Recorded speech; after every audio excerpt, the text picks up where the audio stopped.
On my screen, we're frozen though, so I don't know what that means. Well, let's see if we can hear each other. Oh, hey, I can hear myself. I can hear you.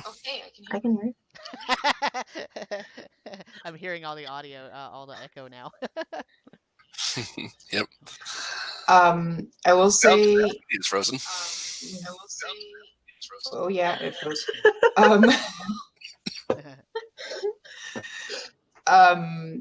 You might want to up your volume, Sam, because it's pretty low. Ours is pretty high, so you're gonna want to. Okay, how's that now? That's a bit better. I am still like twice as loud as you, though.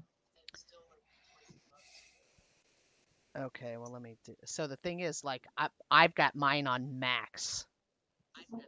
You can lower ours. Yeah, I did. More? How about now? Oh, that's better. Now there's Yeah. not even a bar for you guys though. Now I put it so low. I can hear myself on the stream though. You can probably bump it up just a bit, but then it's more or less on level with your voice. Okay, how's that? Yeah, that works. Everybody else say things too. Saying things. We're back. Things too. Things 3. All right, everybody is being heard.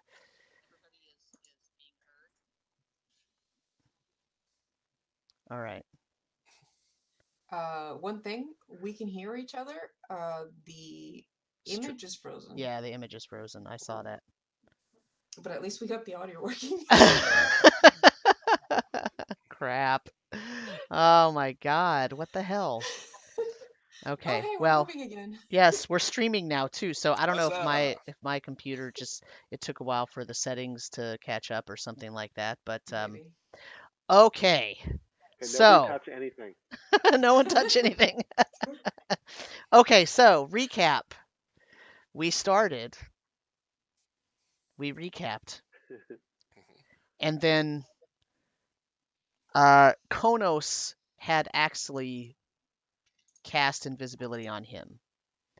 I can edit this out if we actually did get the audio in the other stream, but let's pretend like we didn't. So Konos had actually cast invisibility on him. Konos flew up to catch one of the birds. He did an awesome job of catching one of the birds, and then he unfortunately didn't do an awesome job of taming the bird and calming it down, so it started squawking, and all the other crows and ravens and other birds that were flying around up there started swarming and mobbing him. So at the same time, the crowd in line, some of them fell to their knees and started praying because of the now mob of birds that was flying around.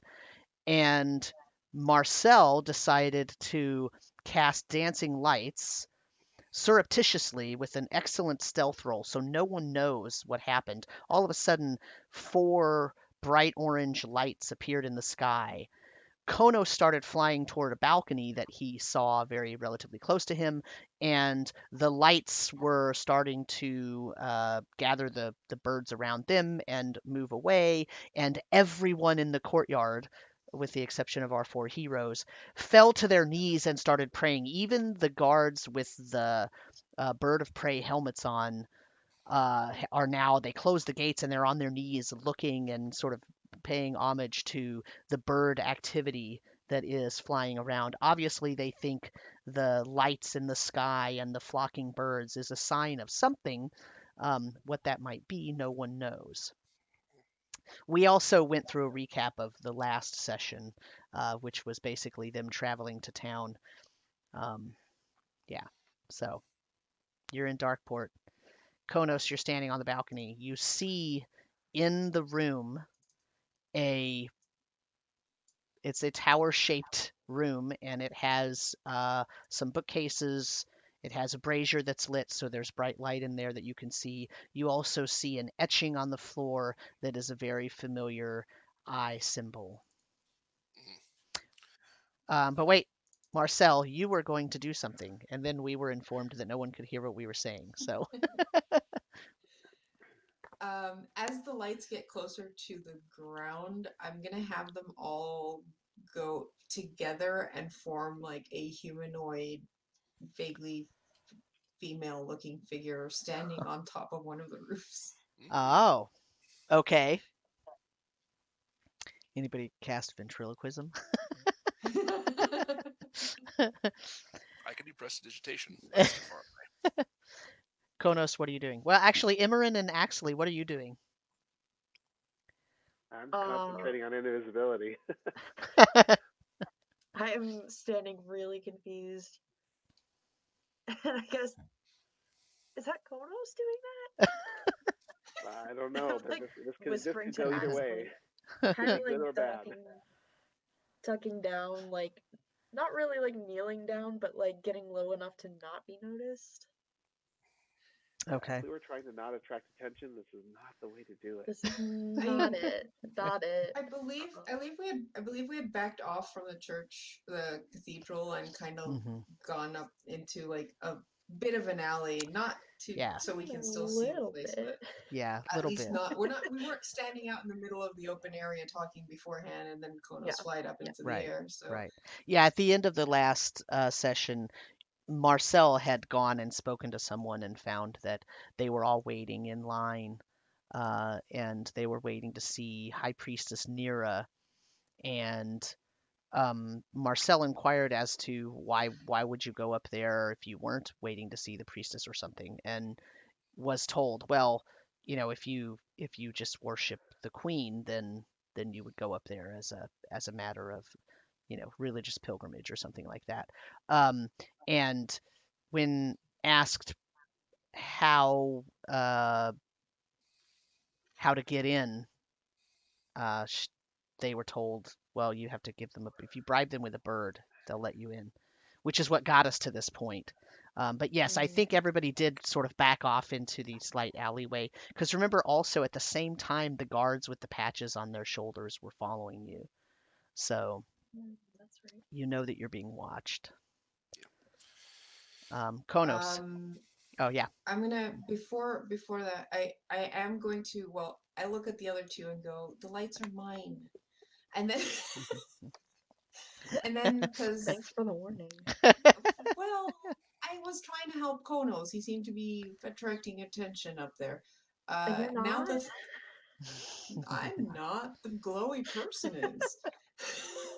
I'm gonna take out the short piece of copper wire and send a message to Konos.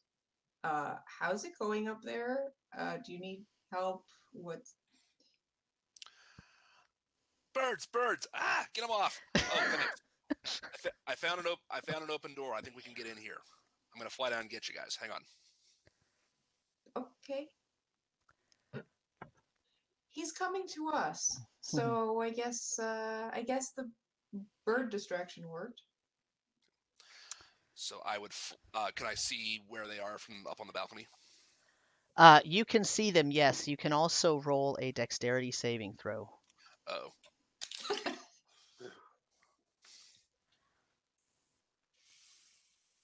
19. As you are about to sort of jump off of or depart the balcony area, however you were there, I don't know if you actually landed or if you were just kind of floating because you were flying. An arrow flies and goes by you, and like hits the big tapestry curtains, and you hear "damn," and the bird is still squawking. The bird that you're holding is still squawking, and then you hear, "Who's there? Who's there?" Is that coming from inside or outside? Inside. I'm gonna let the bird fly, like go and fly, try to shoo it into the room as I fly back down. Okay. Give whoever's in there something else to shoot at. You hear "ah" as the bird flies away from you. It's no longer invisible, so it sort of flies into the room. And now the whole reason you did that is for naught, because now you don't have a bird. We have something better than a bird. We have an open door. How are we gonna get there? I'm coming to. Well, I'm flying back down towards them. So Okay. All right, you get down there just fine. No one, you're still invisible, so no one sees you. all right. Hey, I'm over here. Oh, wait. That's annoying. All right, hey, really quick. So there's an open door. There's an open door up there, and I think one of the rooms we're looking for is right up there. So I'm gonna grab you guys and fly you up there. Won't that attract attention? All of us start flying through the air up into a window. If the dancing lights are still going and everyone's still praying, I think we can get up there fast enough. All right, but that means we. Oh shit! I can't do that then. What were you gonna do? I was gonna say I can reduce 2 of us, and then you can carry both of us up in one go. But that'll get rid of the dancing lights, so Wait. the meter would disappear. Wait, I'm gonna check the pointing stick that's tracking the location of Emmeryn's mother. Is it pointing up into the tower, or is it pointing down, like underground? It's still just pointing sort of directly at the cathedral. It never did point up. It doesn't give you like an indication of elevation or down or up. Well, you Like, would you think it would, but it never did that. It only ever pointed toward the cathedral. It never sort of pointed up, even though you know that you're looking for like a wizard's tower kind of area. But now that we're close, can I check it and see if it gives any? Yeah, it's still indication? pointing just directly Huh. to the cathedral. How high up is that? Couple hundred feet. It's We're gonna have to make our way down. it's about 150 feet up to that balcony area that he was at. Okay. And once inside, we're gonna have to traverse the tower down all the way to the bottom, possibly into a basement. Assuming it's in the basement, we have no idea where it is. Well, this room has the eye symbols that we, all over it. So whatever this is probably important, and we've got an opportunity. And While everyone's empty. so distracted. It's just an empty room. There's at least one person and at least one bird inside of it. I'm more worried about the bird than the person. But we should. I mean, once we're inside, we can figure it out. Yeah. We can't wait to. How can you carry Axley up there? Well, I've got a strength of 19, so could I carry everybody in one go? Probably not. Well, not. So yes, probably, but not without. So here's what I was thinking Strength was, of 21. I'm sorry. you could actually envelop Axley, for example, like hug him and then fly up, and he's invisible too. Then you drop him off at the balcony. Okay. You go so I can down, just shuttle them. get one at a time. Marcel, and then you go get Emmeryn. The thing is, once you drop them off at the balcony, they're no longer invisible. Okay. Because they won't be enveloped. Like if you're wearing, like you could wrap around them with your robe, and then they're invisible. Okay. But as soon as All you right. let them go, they're no longer invisible because they're not subject to the spell anymore. Okay. Okay. So my idea is I can keep the dancing light up to keep everyone distracted. You take Axley up first. Okay. All right. So I'll do Axley, then Emmeryn, then come back for you. I think The you're thing is- gonna drop me in a room with someone in there. Then No, what do I'm I do? On the balcony. On the balcony. You just Yeah. hide. Did it sound like it was like a person or a blue goblin that was in there? Or could I not tell? Roll a survival check. I don't know. I don't know. All right. I'll just have to be prepared to deal with it if there's something in there Yeah. that's gonna confront us. We're going in hot, so 7. I mean, it's hard to tell, right? Okay. I will, while we're talking about this, cast Mage Armor on myself, because... Okay. I think we need- Is that a concentration spell? No, right? It is not, no. Just making sure it doesn't kill your dancing lights. Yeah, no, it would be the most useless spell for any mage if Mage Right, Armor yeah, required yeah. concentration. No, All I know. day, yeah. Kona, just be aware, if you drop me in that room and I have to do something to defend myself, your invisibility is going to drop because I won't be able to concentrate on it. Good point. Fair enough. So how about I take Emmeryn first, then come back for you, then Marcel. Okay, that sounds great. You really Alright. want to drop Emmeryn off up there when she thinks her mom might be in there? She's gonna wait on the balcony. Yeah, this, She's also might be most capable of defending herself against whoever's in there. I mean, It's like 15 seconds for me to go each way and back, so it's not going to be like you're going to be in there for 10 minutes by yourself. So Famous last words. But I mean, yes, Yeah. of course, that yeah, sounds sure. good. What could go wrong? And I grab Emmeryn and let's start flying. Okay. Okay, I need a strength check. Okay. 16. Okay. So you make it up to the balcony. Uh, let me see if I can give you some dimensions. Man, you did not do the thing I thought you were gonna do. Uh, of course, right? Whatever. Of Me course. either. This is We live to break DM's plans. the balcony is about 20 feet long by 10 feet wide, and it has two pillars uh, supporting it and connected to this sort of roof outcropping above it. And there are two very large, sort of window-sized areas. Oh, see, opening that file and looking at that picture made it freeze us again.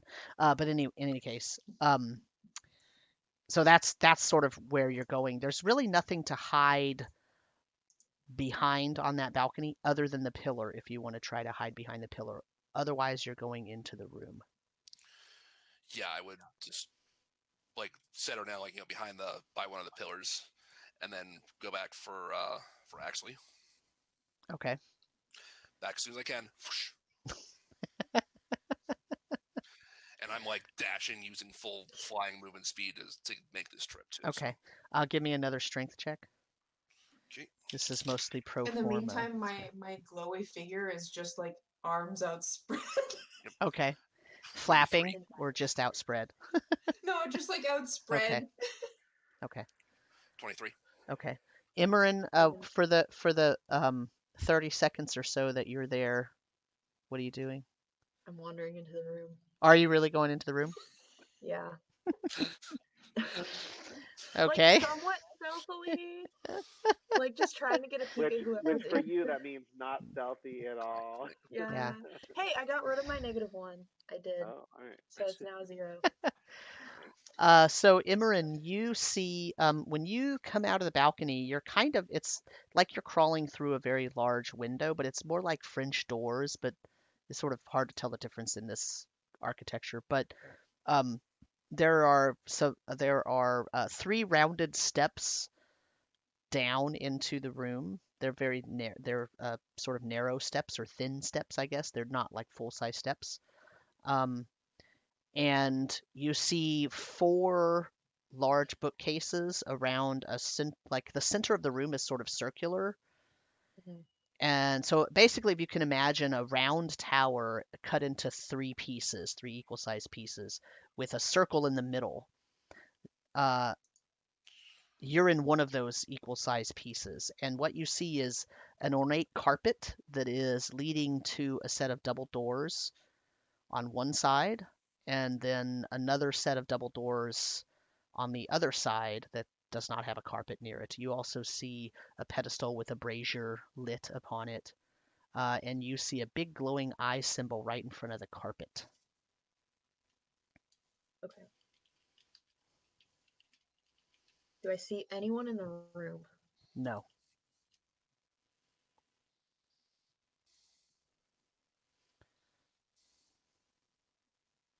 I wait. Okay. Somebody check the stream. We look like we're frozen. I just want to make sure our audio is still working, though. Yeah, audio's working. We're just frozen. Okay, that sounds good. Okay. So Emmeryn, you're just waiting. Yes, but like in the room. I don't have my mace out because it glows really bright.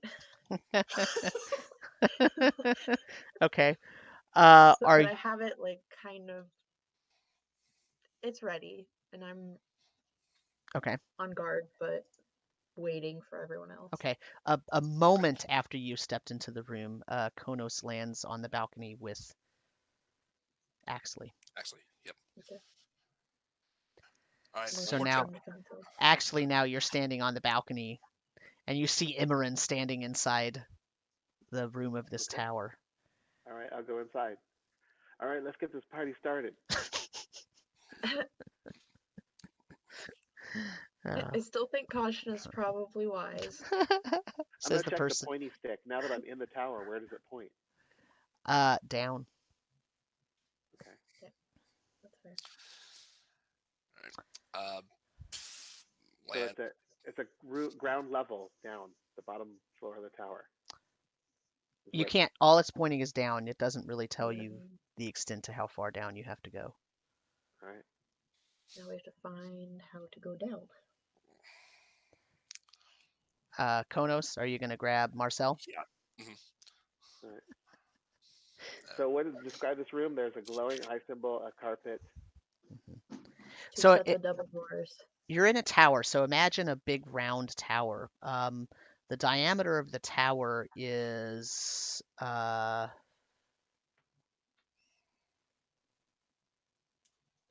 it's around 70 feet, so it's a huge circular tower. And if you imagine it cut into 3 pieces, kind of like a peace sign almost, but without the middle spoke of the bottom peace sign, but with a circle cut out of the center of it. You're standing in one of those thirds, and you see a carpet leading to a set of double doors on one side, and a not carpet, but a set of double doors leading to another side. And on the rounded sort of central spoke part, there are 4 giant bookcases, and there is a etched eye symbol in the floor. The floor is Well, while we're wooden, here by the waiting, way. The floor is wooden. All the other, the walls are stone, the doors are wooden, the floor is wooden. The balcony floor is stone. well, I'll peruse some books while we're waiting. Okay. I Is rolled there a anything that catches my eye? You can roll a perception check or an investigation check, actually. Konos? 16 on the strength check to Okay. carry Marcel up. Okay, so you have no problem carrying Marcel up to the top there. As we're flying up, I'm gonna have the figure start like flapping her arms and then like floating up into the sky, and then she'll disappear as I drop concentration. When she disappears, you hear people down below scream. I got a 12 for perception. Okay. Cosmic You hear people scream down below, and you hear chanting, and they start chanting different things in different languages. And like you hear now somebody's playing drums down there, like there's a dirge being, I mean, it's like amazing. It's amazing. I'm trying very hard not to laugh and make my ride drop me. Actually, you don't find anything very interesting, except you find a book, a dwarvish book entitled "How to Cook," Oh, okay. I popped that in the bag of holding. and you also find an elvish tome entitled "Herbal Healing Broths." Okay, I popped that in the bag of holding also. Okay.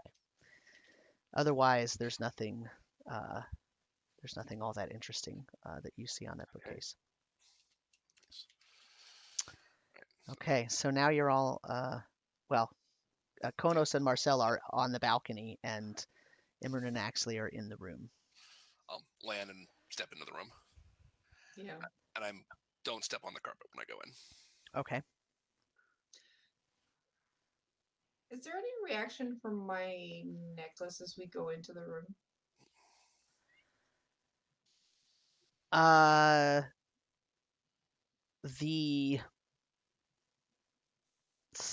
The sigil carved onto the ground. Keep shaking my monitor. The sigil was blue. It's now glowing amber. Amber. Yeah. That's new. What does that mean? Do we all notice Also, I that was afraid change of of that. color? Yeah, do we notice? Yeah, She it's arrived. really obvious. What's going on? Ah, shit. Now, Marcel, did you walk in yet, or you're just on the balcony? Well, do I see the change as I like land on the balcony and look inside? When you land on the balcony, you see that it turns from a blue to an amber.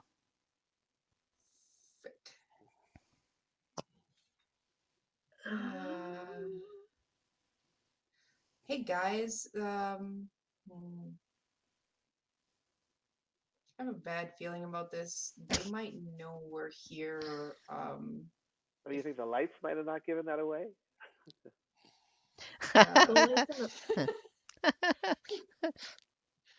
I feel like this was way too easy. I feel well, like that was like yeah. open. Well, let's not wait around. We know we got to go down. So Right. the problem is, in this whole giant tower, what are the chances we're not going to encounter anyone as we traverse it all the way to the bottom? How are we going to make our way? Walk over to the door with the carpet and kind of lean down and listen and see if I can hear anything. Roll me a perception check. Marcel, are you going inside? Not yet, no. 19. You don't hear anything. I crack the door open. It's Let locked. me go down the stairs a little ways and see if the coast is clear. The door's locked. There are no stairs. You don't see any stairs. Has anybody got lockpick? That's the central door, right? The one that goes to the core of the tower. There's 2 doors. There's 2 doors. So if you imagine a circle cut into 3 equal pieces, so that means there's a spoke coming out from the center, cutting those pieces. The doors are in the spokes, not in the center. Oh, I see. Okay. Yeah. So we have to. Yeah. Okay. We have to go sideways. So let's try the other door on the other side. Yeah, check the other door. Sure, I go over to the other door and listen. Is Marcel inside yet or still on the balcony? No. I'm I'm like hovering on the edge outside, just like, yeah, so what's behind the other door? Because we're gonna have to run once I get inside. Emmeryn, roll me a so you said you're checking the door. Are you actually listening at the door, or I'm you're listening checking it again. to see if it's locked? Okay. Roll a perception check. Ooh, not as good. 8. You hear flapping noises. Good. Oh, good. I check to see if it's locked. It is unlocked. I look back to everybody and I open the door. Just a crack. Just to look inside. As you open the door, a It's gonna be so bad. big black bird flies at you, Good. and it's Great. squawking, Good. "Quack, quack, quack," and it's trying to. I mean, basically, it's heading to where the light. You know, when you open the door, the light shone through from where you're at into the other room, and that's what caused it to come towards you. And it's trying to get past you. So the question is, do you open the door more to let it through, or do you not?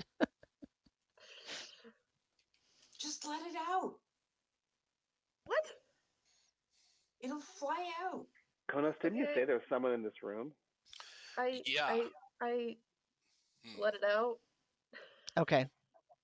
I open the door. Must have left. I know, that's what I'm worried about. They're gonna tell people there was somebody on the balcony. Konos, roll me a animal handling check. Okay. Is it still after Mama. 14. It lands on your shoulder. Huh. Okay. Even though I'm still invisible. But it's, Yes, it can see you. I mean, what? Okay. now you see a bird sitting on. Well, actually, Nothing, when it landed on Konos, it became invisible. Actually, to all of you, but you can hear it squawking. Konos, did you make a new friend? Someone's gonna be jealous. Yep. All right, well, shush. This is everything I ever wanted. Emmeryn, the room that you're looking at, it has it's smaller than the room that you're all in, and it has a little tiny wooden table with 2 chairs, and it has a big sort of queen size bed. There's like a bearskin rug on the ground, but it's kind of a nasty, like greasy. It's not like a nice fluffy bearskin rug. It's kind of gross. There's also like a love seat kind of fluffy chair thing against the other wall, and there is an armoire next to the bed. Otherwise, it doesn't look like there's anything else in that room. Of course, you're just standing at the door with the door sort of half cracked open, so there are no lights on in that room, but that's what you can see. I mean, it's very obviously a bedchamber of some sort. Right. Not the room we want, and I close the door and walk back over to the other one. All And right, how to pick a so lock. here's I don't think we need to pick a lock.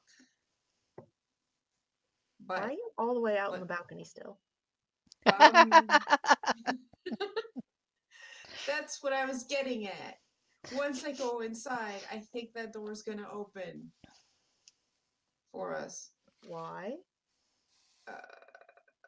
Well, you saw the change in the color of the sigil, right? Mm-hmm. Yep. So I think I have the key to that door on me right now. And it'll let us in. It'll probably alert people that we're coming.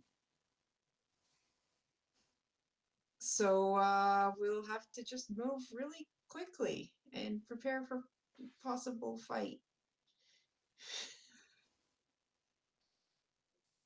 So is everyone ready?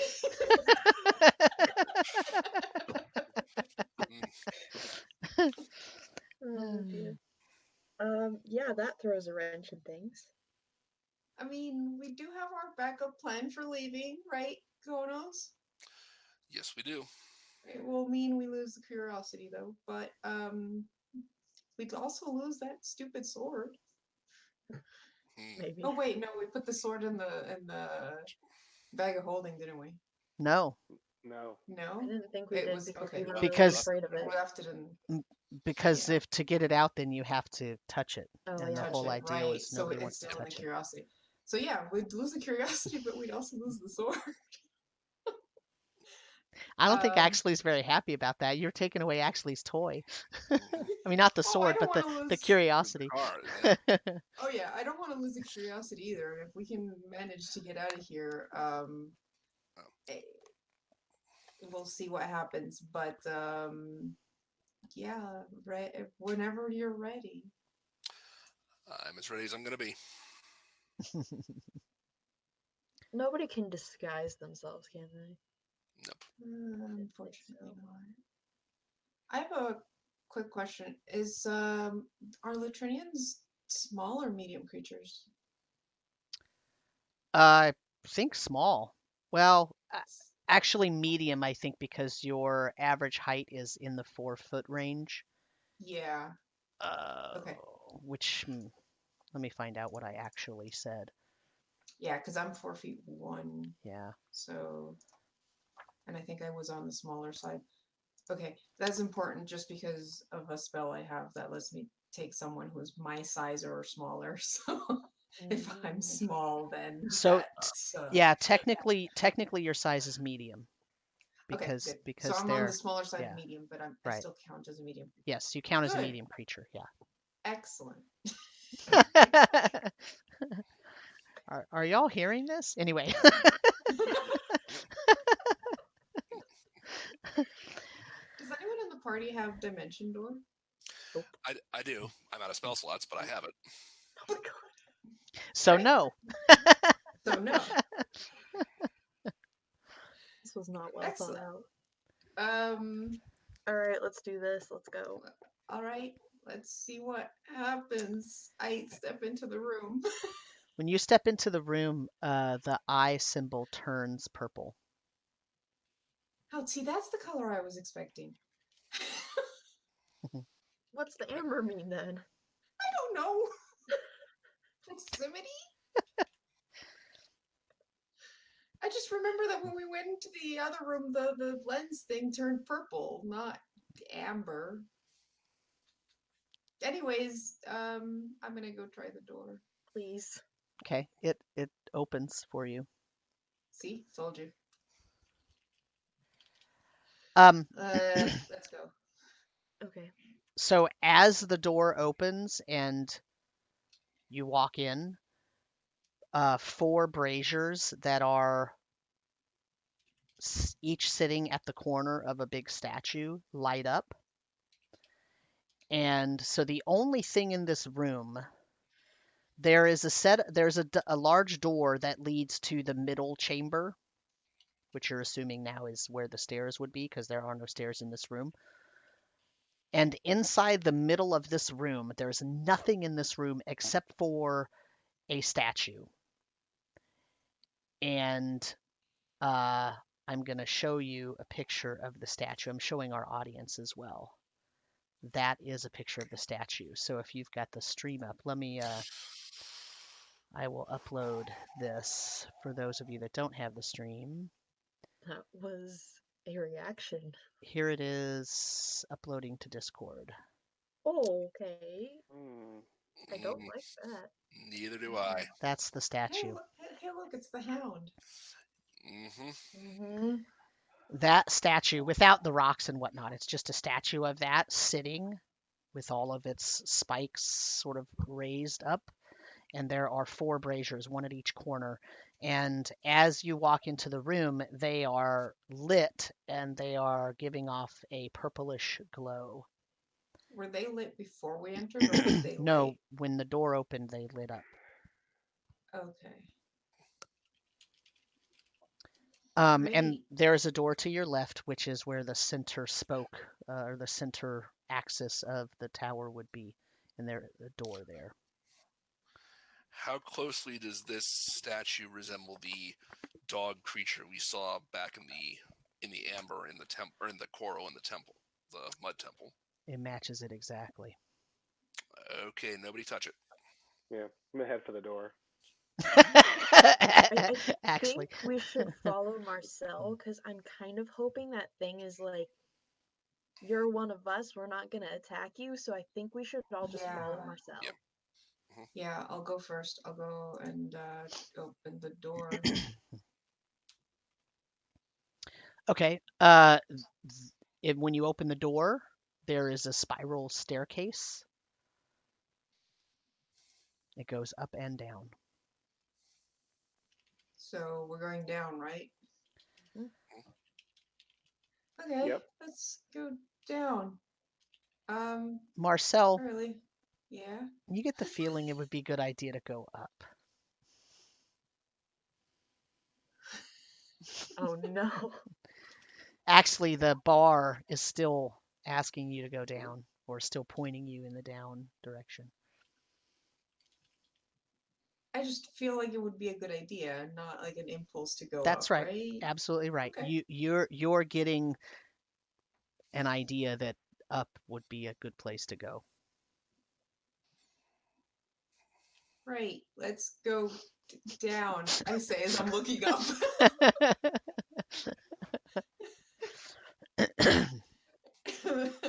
Can I tell how high the stairs go? From your vantage point, it probably maybe 2 more floors, maybe like 20 feet more up there, because they're about 10 foot high ceilings. Okay. Is there any light inside the shaft of the staircase? Yeah, there's one light on the eastern wall. Okay. Right, down we go. We're Okay. following you. Everybody's going down? Yep. Okay. You go down about 10 or 15 feet, and there is a door that is facing in the mostly southerly direction, and the stairs continue down. So you can either go through that door or you can keep going south. Which way's the stick pointing? Still down. Okay, down.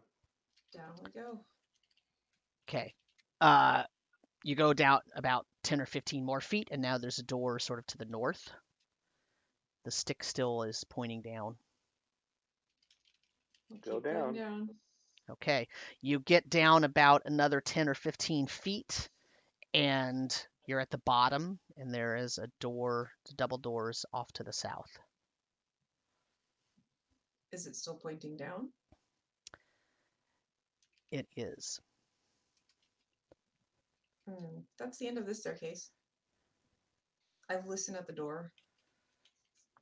Roll me a perception check.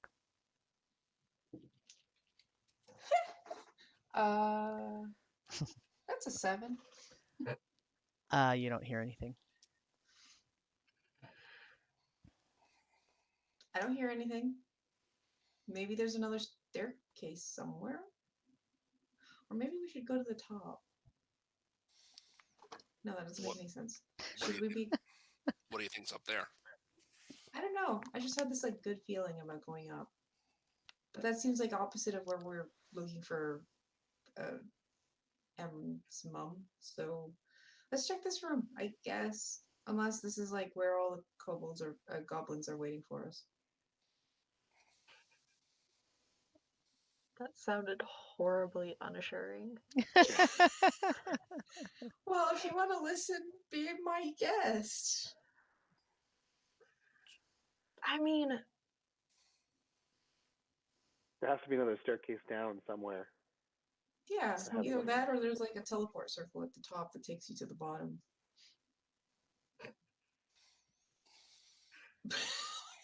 if again, I feel like what you're wearing is going to be telling us where we're supposed to go. Like, do we trust it that much, or is it just like a... Well, that's why we're going down and not up. But I don't know.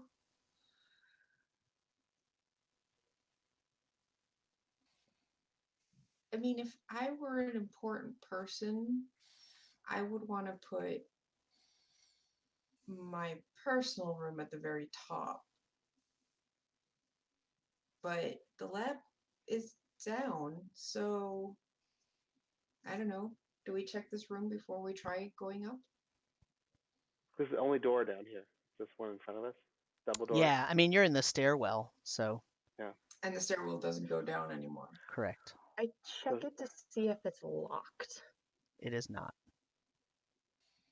I'm gonna just very slowly, very quietly push it open a crack. You see a statue next to it. Like as you open the door, you see that there's a statue to the side of the door. If you were outside of where you are and you were facing the door, you would see a statue to your left and to your right. Okay.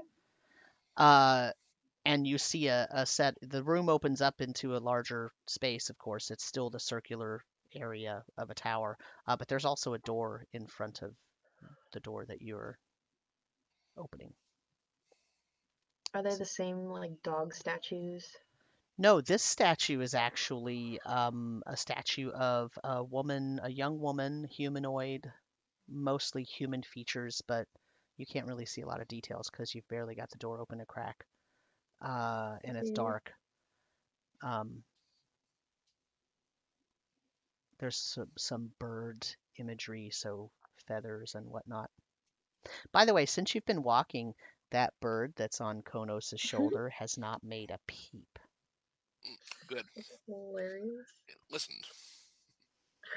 So, what do you see? Different kinds of statues, not terrifying statues, but statues. And a door. Bird statues? Woman statues. Woman statue. Well, that might be going into the like Raven Queen temple part. That's kind of what I was thinking.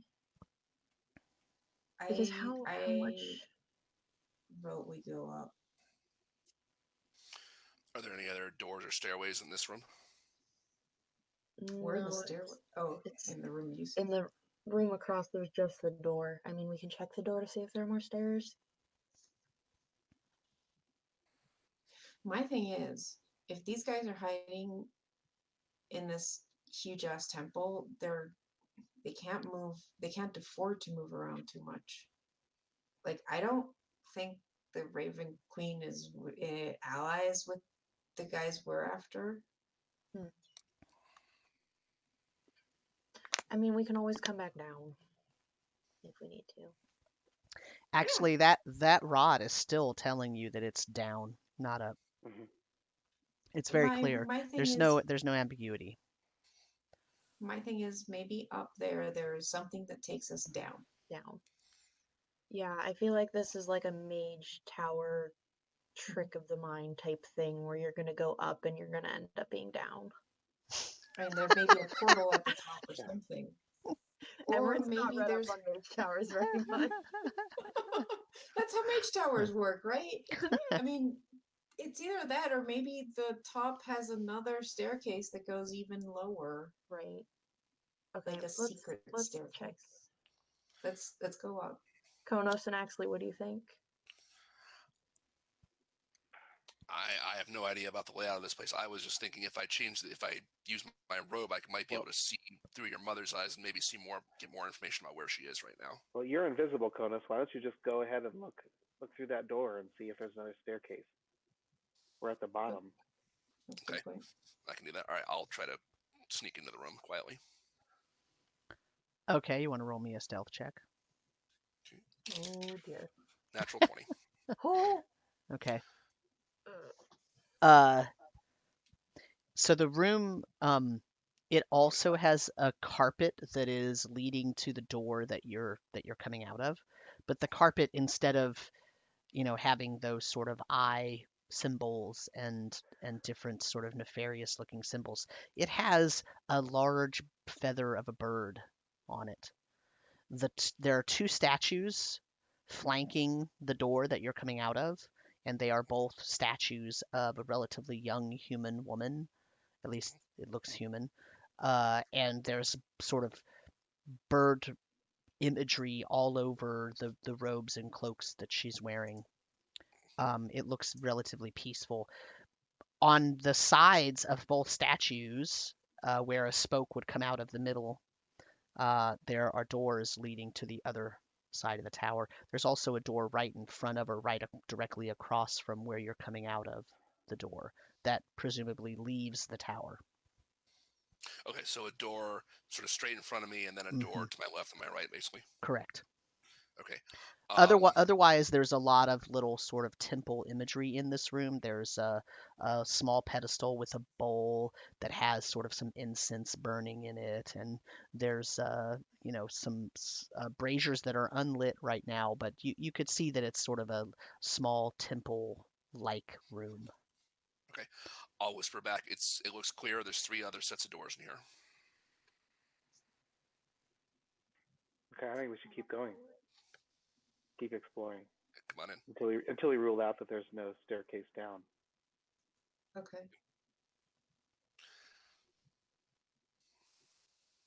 And I'll take a listen at one of the sets of double doors. Okay, roll me a perception check.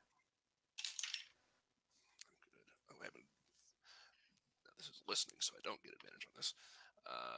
4. Sorry. It's okay. Go ahead. Go ahead. I want to listen to the door with the carpet in front of it. No, the door with the carpet in front of it's the one that you're coming out of. Oh, okay. So I would have gone to the doors to the left. From Okay. where I came on, so. And what'd you roll as your perception? 4. You don't hear anything. I'll go to the one across then and listen to that one. Okay. The one to the right, or the one directly across from the door you came out of? Yeah, the one directly across. Okay. Roll me a perception check. 8. You hear what sounds like bells ringing off in the distance. Probably not this one. I'll go check the last door. Roll me a perception check. Wow, we're all so on edge that we can hear our hearts pounding in our ears. That was. And that's drowning out everything else, right? I rolled a 9. Hey, it's the best out of all of us so far. My first roll was really good. You don't hear anything. Okay. Do any more like glyphs light up when Marcel enters the room? Nope. Okay. In fact, there are no eye glyphs anywhere here. That's my whole thing. We're like out of the Right. cult or whatever's area. This is Raven Queen territory. What do And you if we think, get caught Axley? here, we're in big trouble, not for the right Yeah. reasons. We can't fight whoever we find here without Mhm. getting in big shit.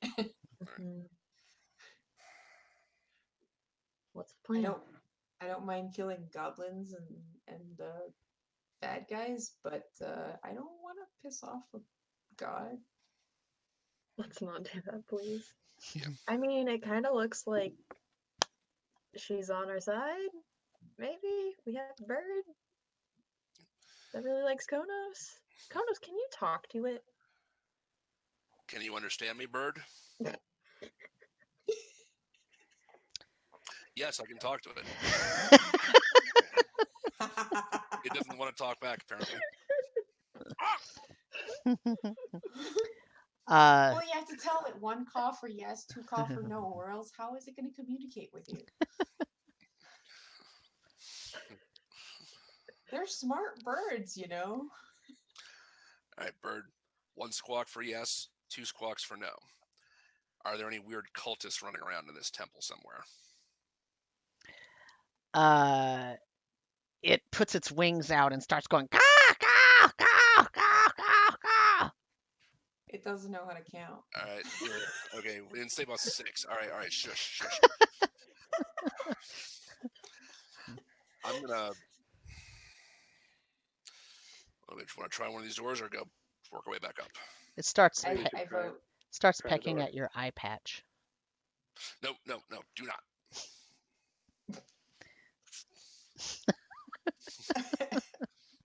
I vote go up. Axley? I still think it's pointing down, unless there's a reason to not think that there's a staircase down here. I think we need to rule that out.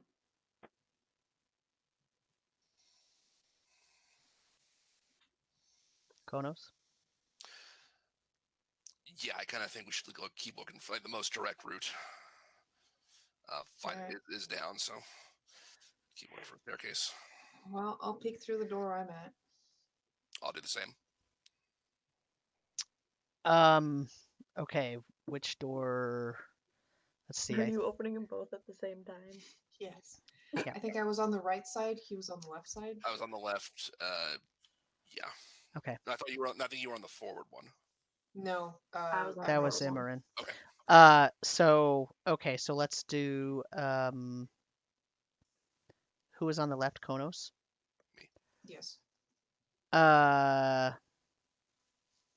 You open the door and you see a sort of half circle room, and there are a bunch of small beds lined up all on the ground, and you hear some very gentle snores now. Do I see any stairs? Nope. I will, as quietly as possible, try to close the door. Okay. Marcel, you're opening the other one.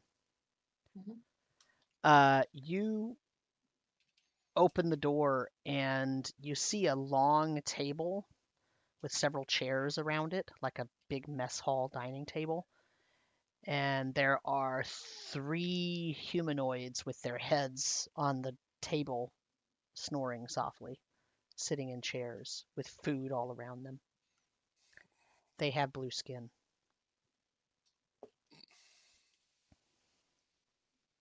Why aren't they sleeping at the table?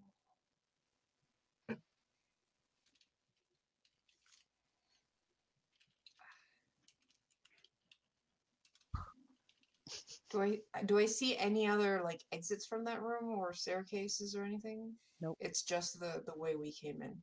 Mhm. Okay. I will softly close the door. Turn to the others. No staircase. Nothing here either. Just people asleep. Yeah. Okay, so we got 2 sleeping chambers. No. The other one probably leads out into like the temple area. I mean, we could explore the rest of the temple, or we can go up. But there's still no way think down we should from go here. up. Unless there's a hidden staircase. I think the hidden staircase is at the top.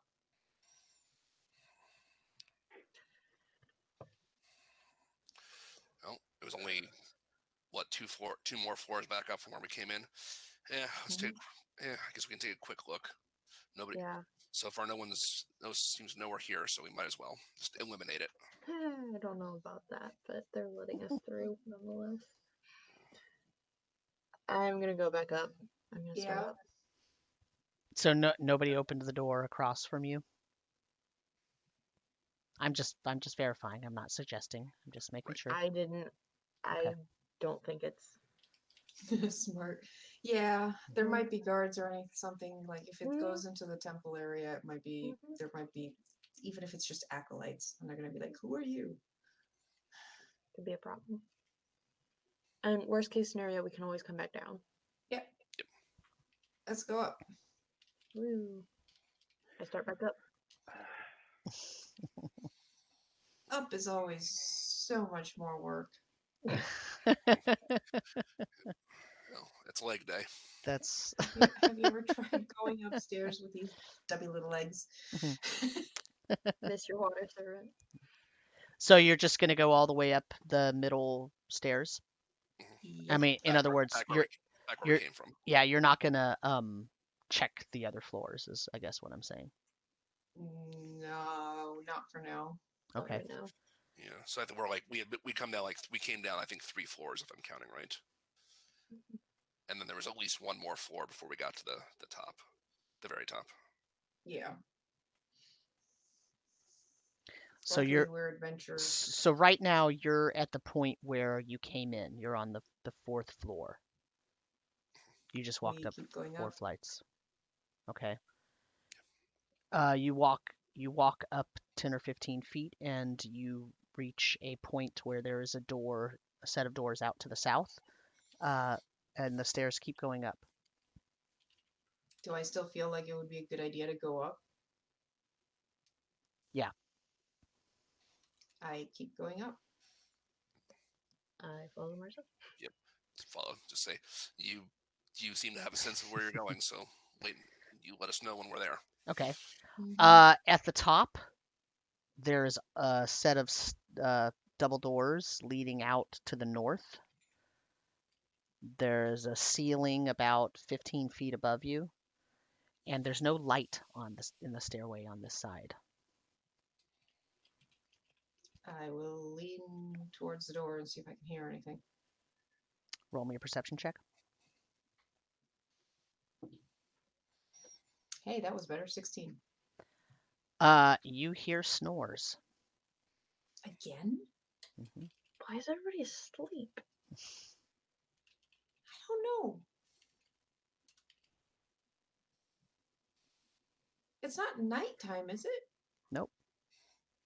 Okay. And there was. I mean, it's constantly in a state of Dark, yeah. twilight here, but it's not nighttime technically. It's midday. Great. That's weird. This feels like a trap. I don't like this. Don't All like right. me. Well, I will open the door very quietly. Okay.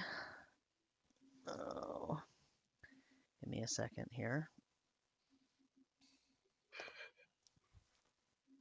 Gonna be Leralak himself. No, he's busy.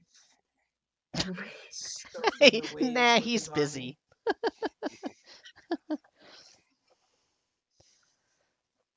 I just have to look something up. We saw him with an army of undead things. Clearly, that can't be in this tower. I mean, he can travel. Really hope so.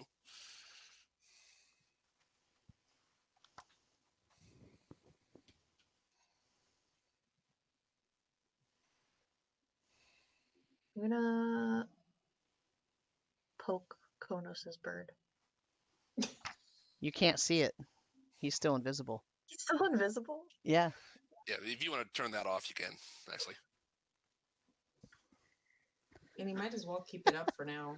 I mean, I It guess, might yeah. come in happy. It Yeah. might come in handy, not happy. It might come in happy, you know. You never know. Apparently, I've got autocorrect on in my brain too.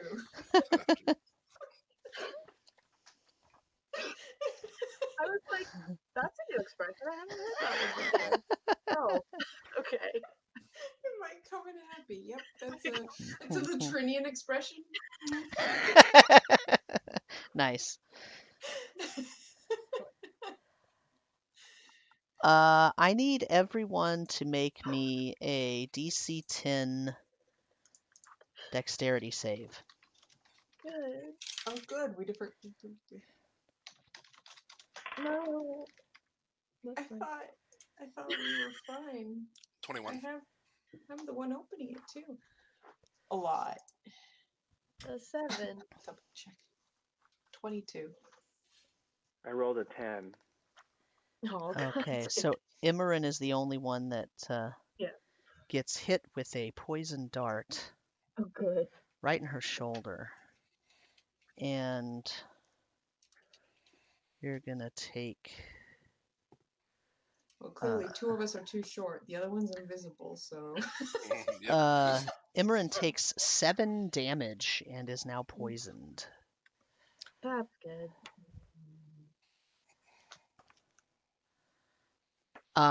And when the poison dart was activated, a loud tone echoed out.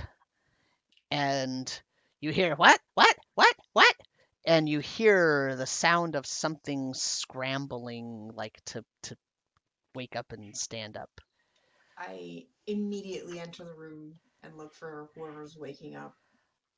You see 3 blue-skinned goblins getting up and poking each other and trying to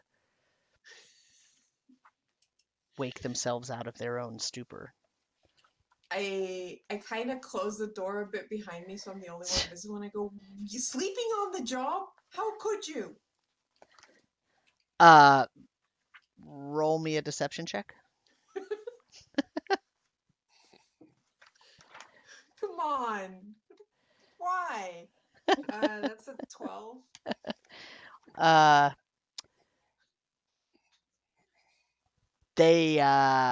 One of them says, "Who are you?" And the other one elbows that one and says, "Sorry, boss. We just got bored. There's nothing going on in here. As you can see, look how safe we've kept it." Uh-huh. What about the bird? "What bird?" The bird that was flapping around down there. "I don't know anything about no bird." Mm-hmm. One of them goes, "But remember that?" And then the other one elbows him from the other side. Remember the what? "Nothing. There was a Are swarm you of birds sure? outside. A swarm of birds out there. If you look out, Uh-huh. you could see it." Uh-huh. So nothing's happened in here? "Nope." What about the way to the lab? "What do you mean?" And they Well, sort of looks around. And if you look around, you'll notice you're in the lab. oh, I'm in the lab. That would have been good to know. Sorry, you stepped in. I didn't describe anything. Is Emmeryn's mom in there? Nope. I mean, the other lab. The one goblin's eyes get really big. What other lab? I don't know what you're talking about. I've never guarded the other lab. Is he telling the? Can I tell if he's telling the truth? You can roll an insight check. Oh, hey, look, that was a big number. That's 21. Yeah, seems like he's telling the truth. Does it seem like either of the others know what I'm talking about? No, they're like confused. Okay. other than the fact that the mom is missing, does this look more or less like what we've seen? Oh yeah, it's exactly the room that you saw, What the? except there's nothing in the cage. Huh. Is there any other exits from this room besides the one I came in from? Nope. I mean, out windows, but that's not. Yeah. The windows are covered by a sheen of magical force. Hmm. And there is a teleportation sigil next to the cage, The empty cage. the empty cage. Is there also like the pedestal with the book that we had seen in the other one? The pedestal is there. The book is not. Curious.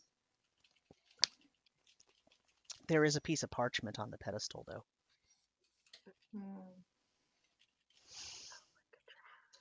How long has it been since someone came to check on you people?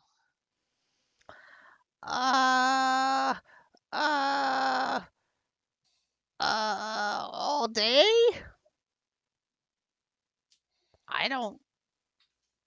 I didn't know I was supposed to keep time.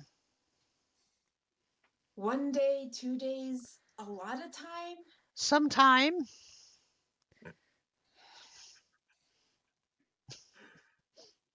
That's why you're not the boss.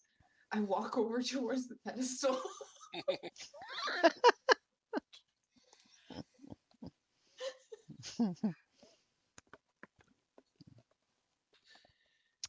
There's a piece of Can we hear parchment this on it. conversation through the door? I was Probably. gonna say I'm like You're probably yeah. They're there with glasses, Yeah. trying to listen at the door. There is a piece of parchment on the pedestal. Does it have writing on it? It does not look like it has writing on it. So it just looks like a blank piece of paper. Parchment? Correct.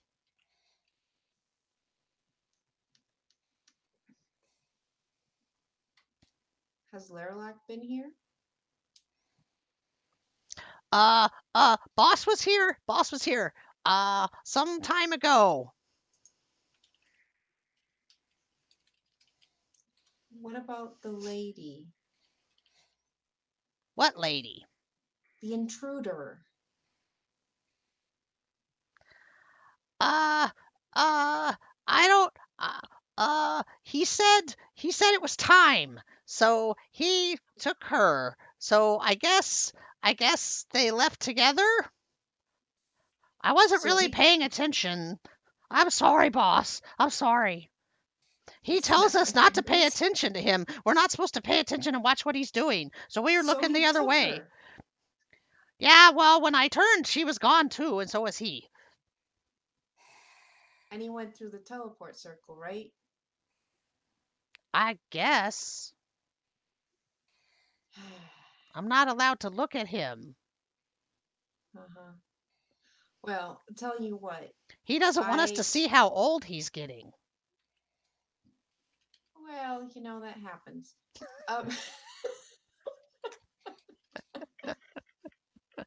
It's not polite to look at old people. Yeah, the wrinkles aren't very good. Yeah, Outside the door, I'm like, well, okay. I need to do some stuff here, and I don't want you guys looking at me because you're absolutely useless. And also, I saw 3 of you asleep down in the dining room, and I don't like that either. It's So not I my want fault. It's not my fault. The other ones sleep. Well, you 3 are gonna go down there and wake them up. Okay. All the way down to the dining room. Yep. One Without looking around. one of them pipes straight up down. one of them pipes up and says, "Oh, good. I hope breakfast is still there." Actually, it is. Oh, good. Let's go. Right.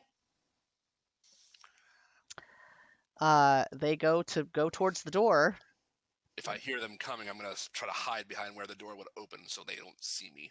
Okay. I'm still invisible. They won't see me anyway. Yeah, you're invisible. Just come on, down the way. yeah, Pull the others behind the door. that's what I'm doing. I'm behind the door. Actually, is there enough room behind the door for 3 of us? I don't know. I mean, I don't know, maybe. I'll need a stealth check from all of you, except for Oh my Konos. Konos is invisible. Konos should just hug Exley. I don't even know why I'm checking my stats. It's a 0. Oh, that's a 17. Nice. That's not bad. I did tell them to not look anywhere but down. Hmm 19. Okay. Konos, give me an animal handling check. Oh no. Another 0. No, As the goblins open the door and go down the stairs, the bird starts going caw caw caw, and it flies up. So to the goblins, it appears out of nowhere, and you hear them say, "Oh no, the queen's after us again!" And they dart down the stairs, and they run so fast you hear one of them trip and fall down a few stairs. And then, yeah, so it's like a comedy of errors getting down all the I stairs. hear Benny Hill music starts.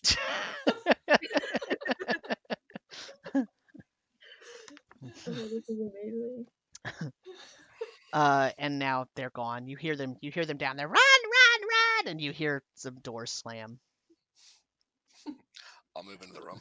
I was gonna say, I want to look at this lab. Yeah. So the lab, it's circular. It takes the entire floor. So as in all the other floors, there were spokes separating different regions of the floor. This one is completely open except for the middle stairwell part. Um, there are tables with sort of alchemical-looking equipment. There's the pedestal with the piece of parchment on it. There is a humongous um, teleportation style circle, although it has a lot of different lines in it. It looks extremely active. It also has some numbers etched around the edges. And what else would you like to know? Is there any specific details that you're trying to find, or Are there any more of those lenses spinning around on anything? I've actually seen before. no? There is no lens in this room. Okay. Do any of you know like magic stuff? Because there's a blank piece of parchment here on this pedestal where the book used to be.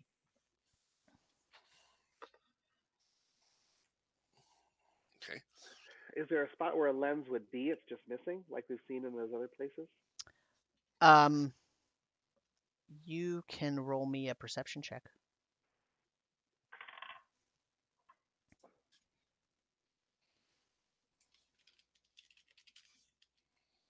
13. You don't see a pedestal like you've been seeing on the other lenses, but as you're looking around and you're kind of looking for that, you do notice a spot on one of the lab tables where there is a small amethyst that is shaped almost like a lens, although not quite, and it's very small, relatively speaking. Okay, I'll pick it up. It's the same exact shape, so you think it's in some way related. Like a monocle kind of size? Yeah, kind of. Yeah. Okay, I'll try looking through it like a monocle.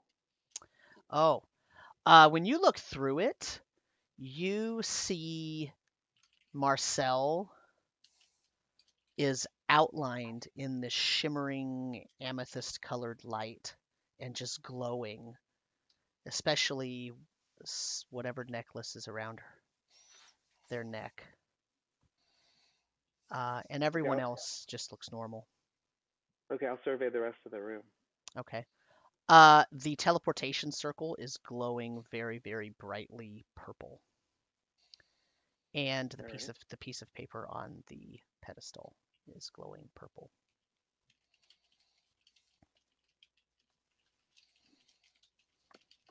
Okay. I'll go try to look at the paper then. And by the way, you can see Konos when you look at him through that lens. Oh.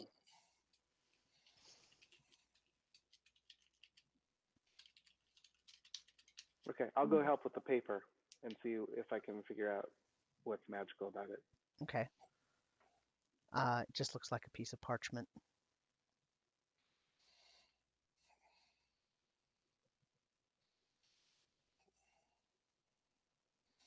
Here, can I see the paper? It's just on the pedestal. Okay. All right. Now that I'm close to the paper, I'll look at it through the lens. You see that it has some numbers written on it. Oh no. Oh, I see numbers on the paper when looking through this lens. What are the numbers? The numbers are.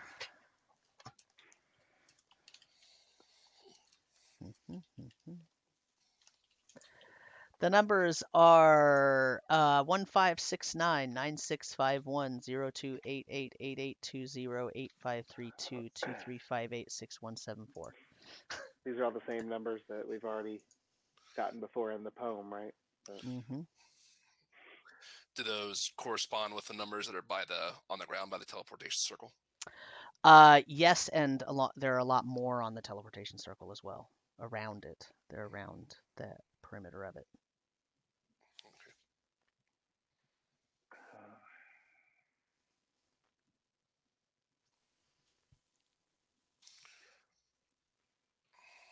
So the pointer is still pointing straight down under the tower.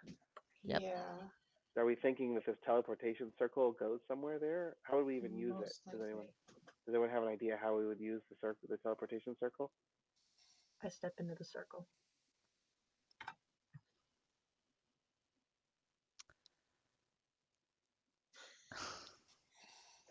That was a really long pause, y'all. Yeah. You're making me rethink my decision. I see a It pained already look on the happened. DM's face. Emmeryn disappears. Oh. Whoa, hey, shit, where'd you go? Okay, I'm running through.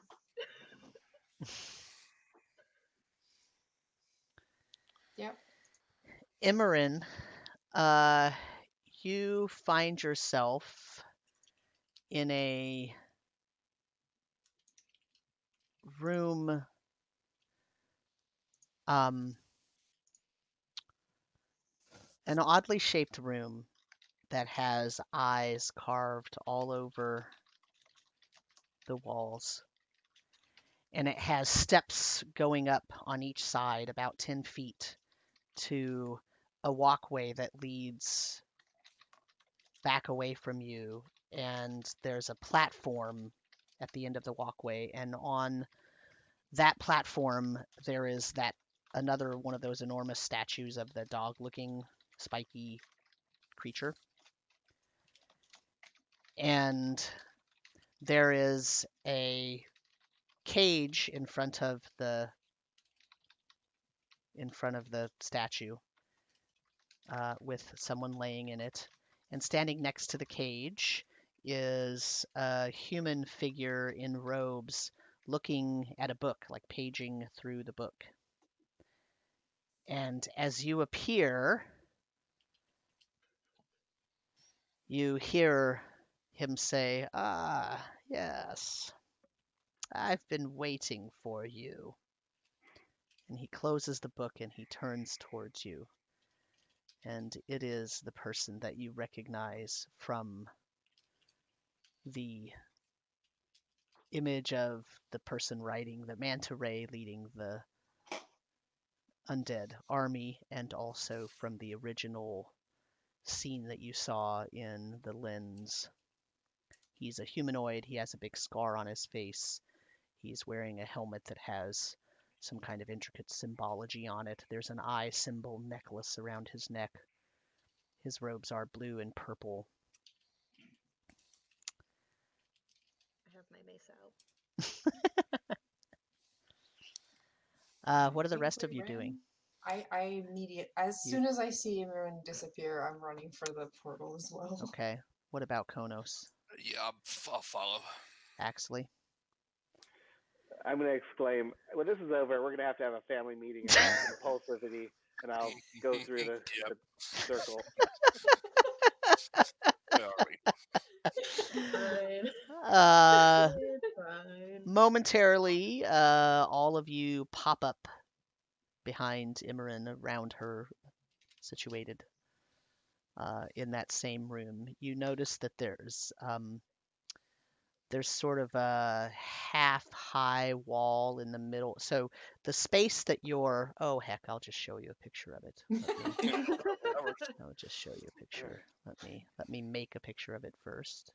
Oh my god, I'm so stressed out. Everything is tense. I'm stressed.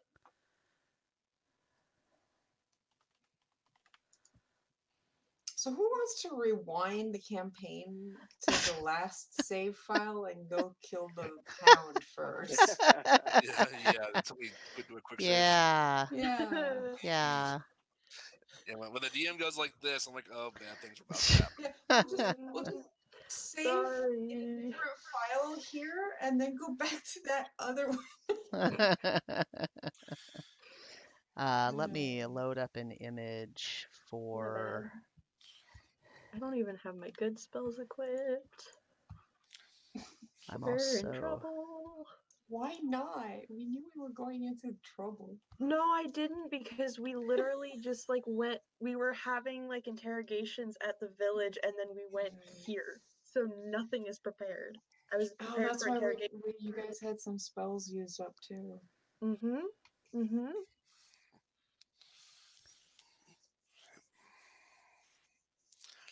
I don't think we would have had enough time to like a short rest either before we left or in transition. Okay, so let me show the audience the chamber. I posted it in Discord for all of you as well. So the thing on the far right there, that is a statue of that furry, well, not furry, the hound-looking Spiky. creature with spikes. Mhm. And so at the top and bottom, you see the stairs that lead to the sort of walkway that goes back there. Right in front of that statue is where there's a cage with a humanoid laying in it. Right next to that cage, toward the north part of the picture, would be where your friend is standing. All of this area down here that's not up the stairs, you see all the red there, that's blood. Or at least it looks like blood. And all of these areas here are posts where there are chains with manacles hanging from them. And if you were to look back at this rear wall, you would see all sorts of sort of torture device, painful, bloodletting types of things. So the triangles are all like the posts. Yeah, that triangle, that means difficult terrain. But the triangles under where the triangles are would be where there are posts where they could, basically hang people and torture them. The light source Lovely in this place. picture looks yellow, but it's actually amethyst colored. Mm.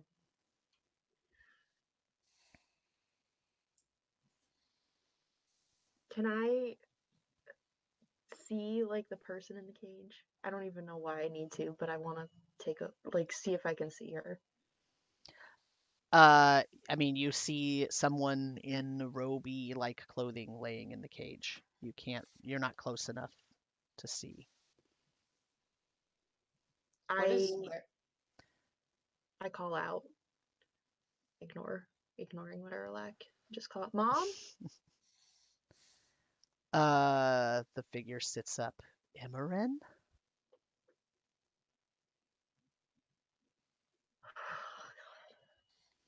Well, I brought them, boss, and I start walking towards the southern stairs. What? What? Wait, Say what?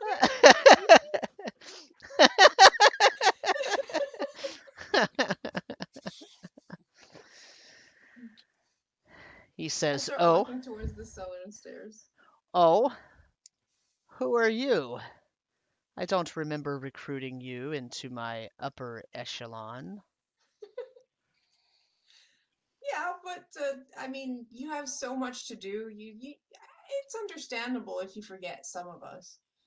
And I kind of like pull the amulet out so that it's visible. It's glowing really brightly.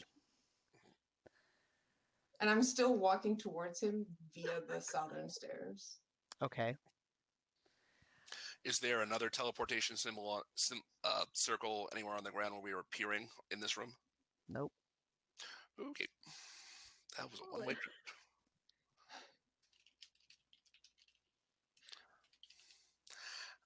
Can I try to quietly sneak towards the cage if I'm still invisible? Sure. Okay, I'll use the northern stair. Okay. Emmeryn, what are you doing? Well, I was going to fire a spell at him, but Marcel has caught me off guard, so I'm hoping that they are trying to deceive him. I'm holding with just tears in my eyes. Just shaking, like legit shaking. Axley?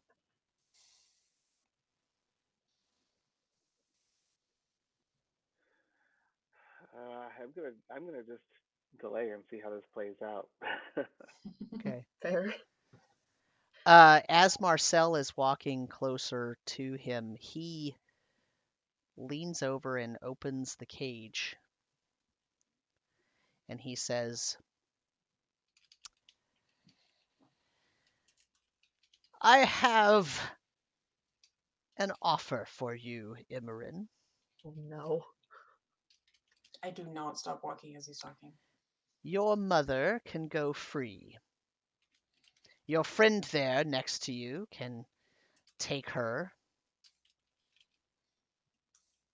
and you replace her.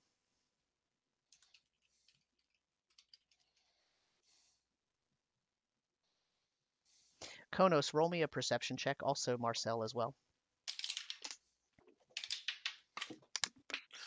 Hey, let's try rolling that in the dice tray, please. So 16. Dice is as jumpy as me. 19. Perception 15. As the two of you get closer to him, you see that he is really, really wrinkly, and he smells. He's giving off an odor that's a very nasty kind of odor. I want to go all the way up to him. Okay. He says, don't block the cage. I'm trying to make a deal here. Listen and learn. What say you, Emmeryn? Marcel, what are you doing? What do you want with her? Her mother. Okay. I want to like go and grab her mother. As you try to go into the cage, he puts his arm out. He says, you can't go in the cage. Only Emmeryn. I just want to touch her, even if it's between the gate, like the cage things. I just want to touch her. Yeah, you can touch her. Okay, as soon as I'm touching her, I'm thunderstepping away. She tries to slink away from you because you have this big glowing necklace on. So I will need a dexterity check from you. Uh-oh. Fuck. I'm not going to cast a spell until I'm holding her, though. Yeah. Okay. Dexterity check? Yeah. 19. Okay. Thunderstep takes you how far? My thunderstep can take me 90 feet. Okay. Where do you want to go? All the way behind Emmeryn with her mother. Okay.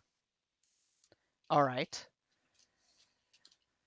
That also does 3d10 thunder damage to Leralak if he Okay. does not succeed. What's on the save? Constitution saving throw. Okay. All right. Oh my god. You're my favorite. How far does that reach? Because I might be getting hit by this too. I no. hope you weren't that close.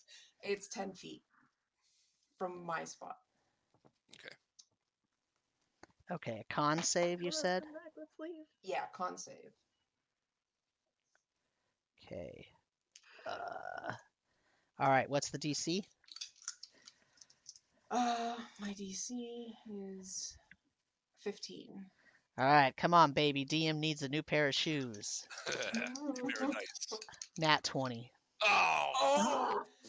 Okay. So how much damage does he take then? He takes Because he still takes half or half. something, right? Okay. Half, yeah. He takes half. All right. All right.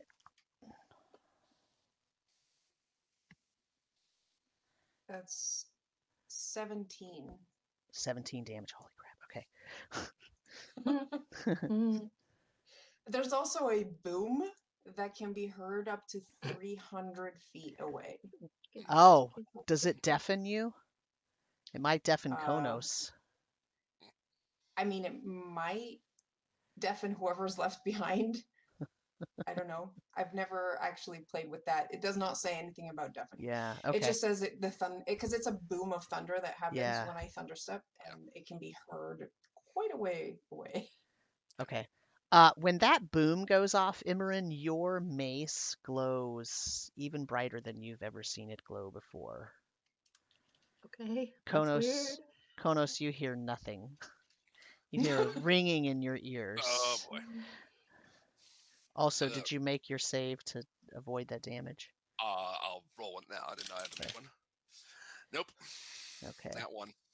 Oh, Oh, ouch. boy. Yeah. 17 thunder damage. Yep. Didn't know you were there. True, you didn't.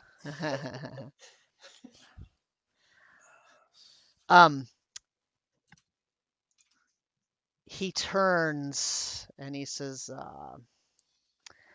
I should have known that you were with them. Of course. Emmeryn, I am still making you the offer. If you would take her place, I will guarantee her safety out of this place. He puts his I'm looking around for Konos. he reaches his arm out as though he's asking you to come take his hand. Me too, because I was expecting Konos to be back here so we could get the fuck out. You don't see Konos. I want to hit him so bad. Wait, I know. I want to hit him, but yeah. I have nothing to hit him with. Is there a glowing portal on this side, like another gate? No. Actually, I do. Is the Okay. cage still open? It is open, yes. How far away is he?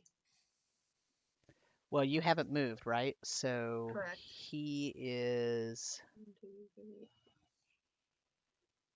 He's 45 feet from you and 10 feet high. So he's at an angle up above because you're still on the ground floor. I'm gonna cast Wall of Ice and just block him off. Ah.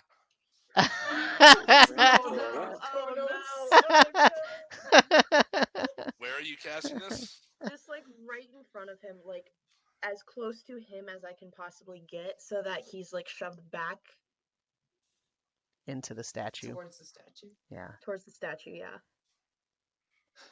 Meanwhile, I'm looking at Axiom being like, we kind of need Konos. Where is he? So Wall of Ice. Yeah. Okay. Oh, I can form it into a hemispherical dome or a sphere with a radius of up to 10 feet. So can I just make it big enough to like encapsulate him? Like a dome around him? Yeah. Like an ice pillar. Yeah. Kind of. Something.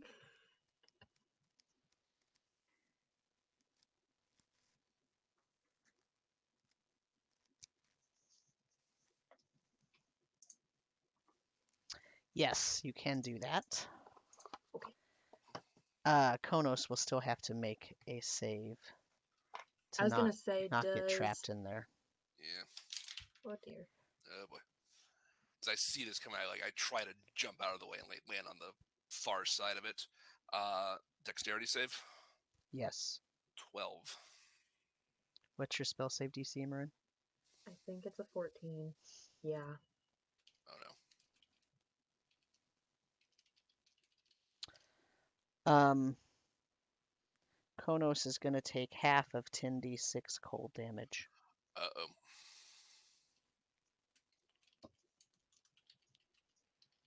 10? Yeah, 10d6. Okay. Roll low Oh, for dear. once. I'm not. I'm really not. 2, 3, 4, 6.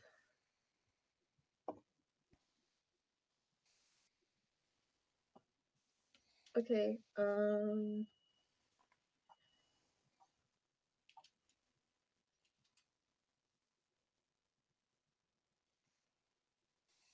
sorry, math. It's cool. 33 halved. So 16. 16. Okay. Yep. Sorry, Kronos. Didn't know you were there. Are you in the sphere? It hits him and knocks him back. He is not trapped with Leralak. That's good. I'm not. Okay. Backing away from that wall as fast as I can. Thing freaks me out. That's right. That's one of your fears. I've done that to you twice now. Sorry. That said, perfectly justified move in this instance. Yeah. Yeah. Is that a door in this room on the image on the north side there? What is that? Yes, it is. It's a door. Oh, that's neat. I think we're bolting. Yeah. I'll move towards the door and I'll just open it. I'm like, come on. Hold on. Mhm. We might need to roll initiative. Uh-oh. Uh-oh.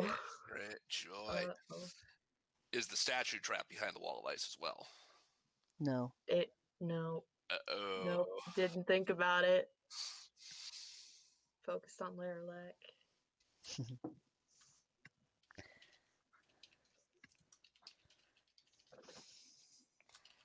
He raises his hands and he says, I was going to let you go. We're not. It was going to be a glorious triumph. But now, well, now it will still be a glorious triumph, but you'll be a little worse for wear. And he snaps his fingers, and the statue comes alive. Mm-hmm. Mm-hmm. So I need an initiative from everyone. So apparently I don't like this happening because I rolled a nat 1. Yeah. Same here. Likewise. Oh, good. This is a great start, guys. Yeah. So that's a 4 for me. 6 for me.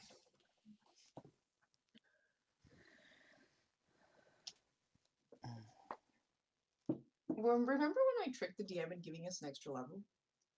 I should have done that again. You really should.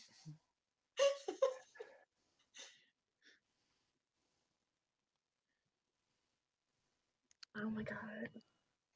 Mistakes were made. Hey, at least we got your mom. Don't say that just yet. Okay, so We got a lot to do. what's the initiative order here? I heard a 4 and a 6 or something like that. Oh, geez. 11. Axley, what'd you get? 13. 13. Okay, well, unfortunately, the Howler goes first. Great. Don't doubt that. In this case, Konos, it's helpful that you can't hear anything because you now do not have to make a DC 16 Wisdom saving throw to not be scared. Oh. Hey. But the rest of you do. Hey, DC I rolled high. 16. DC 16 Wisdom save. I rolled an Wisdom? 18. Oh, come on, roll high. Ooh, I rolled a 17. Oh, Nice. 14. You don't God have any. dang it. You don't I have have, a. wait. You don't have a bonus to your save? Wisdom save. Yes, it's a save. 17. Okay. Oh, that's better. So did That's everybody better. make it? That's better. Marcel, did you make it? Yeah, I got an 18. Okay. So you hear the creature just open its mouth, and that same howl that was emanating from that big arcane gate that was in that temple, the Haka temple. But it doesn't affect any of you. You've become disenchanted with the idea of this stupid dog, so it doesn't affect you. However, the dog.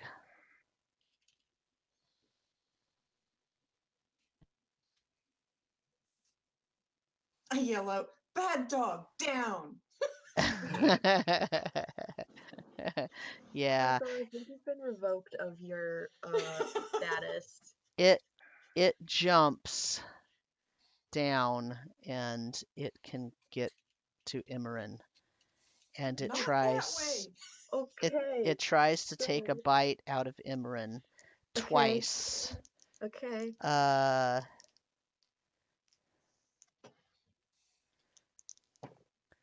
I rolled a 2 and an 11, so that's 8 and a 17 versus your AC. What's your AC? 16, 17 hits. Okay. You take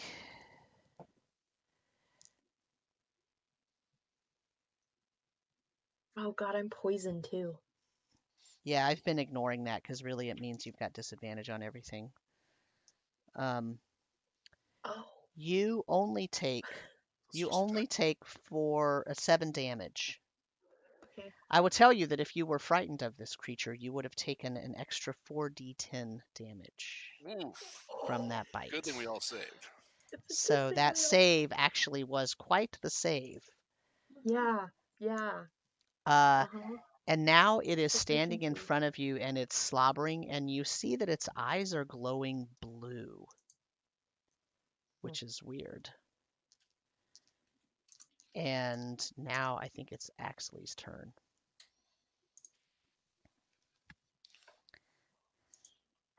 Okay. I'm gonna cast fear. Okay.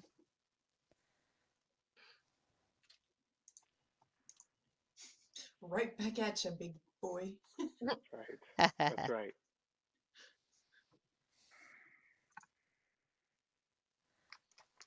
All right. And a 30-foot cone. What's the It's a 30-foot save? cone. So can I catch both of them in it? Any chance? Leralak was like 45 away Yeah, from us. he's far. Okay. Leralak Right. is too far away. Wisdom saving throw. What's the DC? Never mind, I rolled a 4. I'm sure I didn't pass it. All right. Okay. So what I'm gonna do is I'm gonna bark back at it even louder. Okay. All right. So does it have to move right away, or does it wait for its turn? It has to must take the dash action and move away by the safest available route each of its turns, unless there's nowhere to move. And then once it's out of line of sight to me, then it can make a wisdom saving throw to try to end the spell. So it won't move until its turn comes up again. So Okay. are you doing anything else on your turn?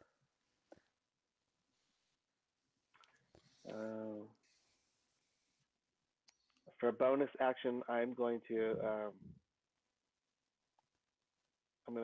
well, you have to roll with disadvantage, right, Nina, for all your attempts because of poison. I believe right? so. Yeah, technically, I've been ignoring that, but technically that's Okay, true. sorry about that. I didn't know what poison It's did okay. until just now. No, it's fine. So it's not going to help you a whole lot then. So I will give Konos a inspiration die. I cannot hear him. I don't know if I would. I don't think I get it. Yeah. I can't hear you. He can't hear what you're saying, so he can't. Okay. Sorry. Sorry, man. Alrighty. Did Konos make it to the door before we started? Konos was up right behind Leralak. So he hasn't gotten a chance to move yet. Right. Right. And Leralak is trapped inside the ice dome. Presumably, yes. Okay. When you say it like that, Emmeryn, once Axley's done, it's your turn. Okay, I'm looking. Marcel is standing behind you with your mother. Okay. I'm going to.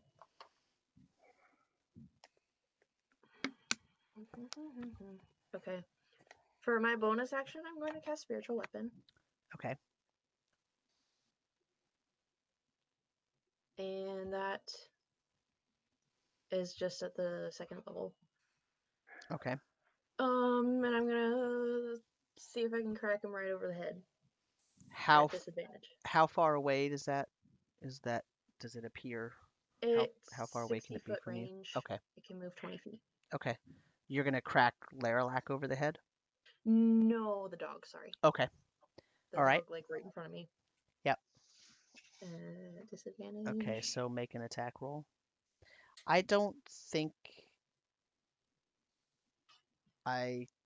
will a spiritual weapon have disadvantage? I don't think so. I think the spiritual weapon just will make a regular attack. Okay. Let's just pretend. Okay. I like that because that's an unnatural 20. Okay. That hits. How much damage are you doing? 1d8 plus 3. Okay. So 5. And then for my action, I'm going to point. How big is this thing? The dog? The dog in front of me? It's a large creature, so it's taking up a 10 by 10 square. Perfect. I'm going to point just right in the middle and cast Shatter. So in a 10-foot sphere, you have to make a con save. Okay. Yes, a Constitution saving throw of 14. I made it. I rolled an 18. Okay. But still take half. Yeah. I believe, right? How much? Mhm. How much is half?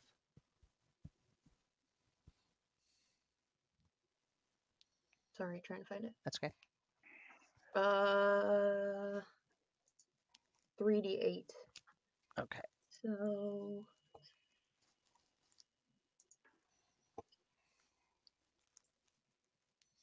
21, half of 21. Okay. So 10. Okay. And I'm not moving. I'm standing my ground. Okay.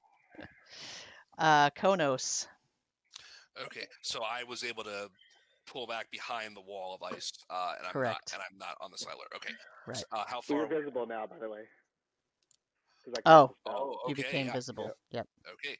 All right. So Yep. Kunos reappears. There are probably little trickles of blood coming out of his ears. How far away the howler from me? It is now probably 35 feet from you because you're standing up on the raised area Okay. and it's down by where you guys appeared. Okay. I'm gonna move in that direction towards it.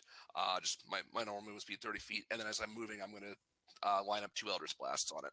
Okay. Does being deafened muck up casting spells with verbal components out of curiosity? No. Okay, thank you. So there's a 14, 22 to hit on the first attack, That hits. and only an 11 on the second attack. That misses. Okay. So 8 feet of force damage, and that's it, because I don't have the push thing anymore. So what does it do? How much? 8 force damage. 8 force damage. Okay. And then do I make it like to the stairs there on the top area? What's your movement rate? 30? Yeah, those 30. squares are 5 foot each, so Okay. okay. So I want to wind up at the bottom of the staircase. Yeah. Okay. Marcel. What's Leralak doing? Staring at Emmeryn. He hasn't done anything since he unleashed the howler on us. Mm-mm. Interesting. I guess we deal with the dog then. My thought.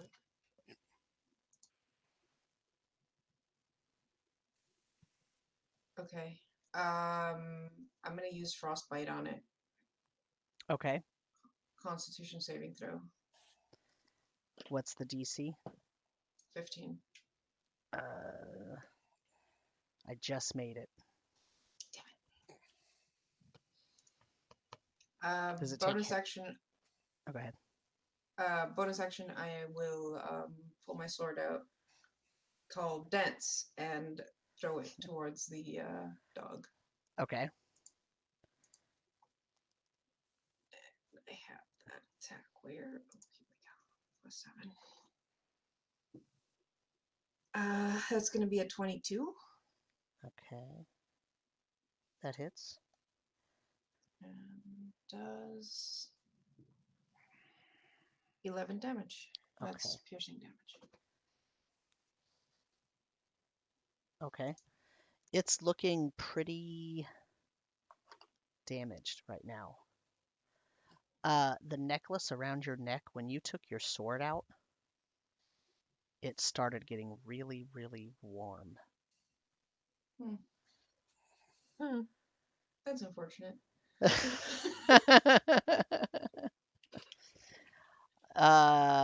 Anything else, Marcel? Nope. I will stay behind Emmeryn. Okay. Where keep is? an eye on Leralak. Yeah. Where is Axley? Is Axley right next to Emmeryn still? Yeah. Okay. The dog runs back towards the platform and jumps up onto the platform and Okay. sort of cowers down because it's afraid of Axley. So it has moved as far as it can. Actually, it moves beyond the edge and it goes and it sort of cowers in the spot where it was when it was a statue.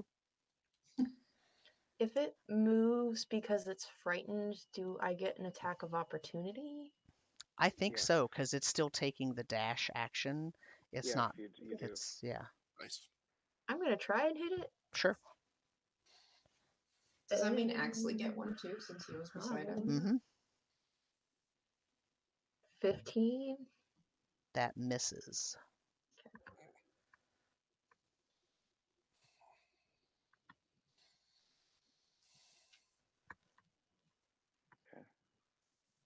I might as well take a swipe at it with my rapier. Okay. To hit 3. No. Nope. Okay. It's unfortunate. Yeah. Oh. Leralak. Oh dear.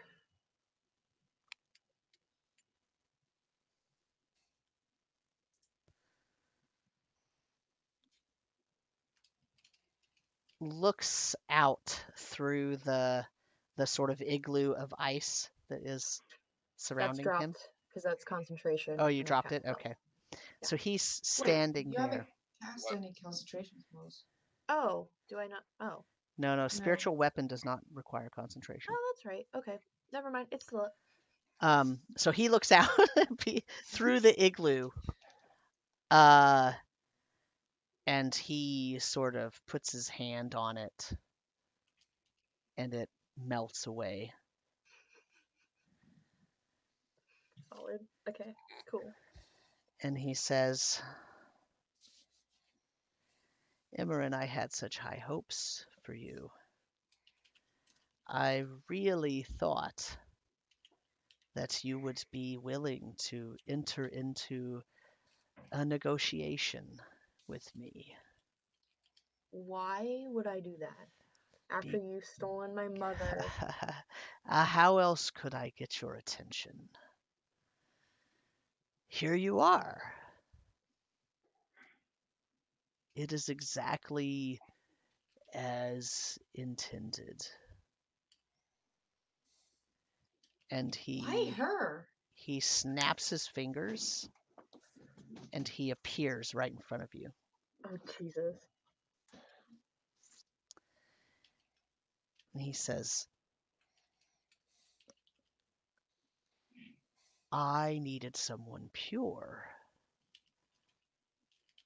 Someone absolutely pure.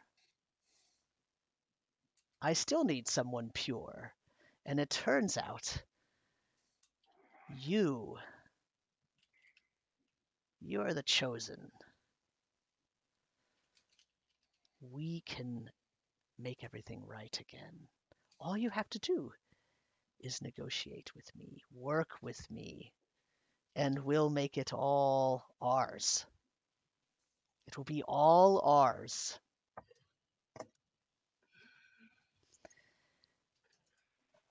And then it's Axley's turn.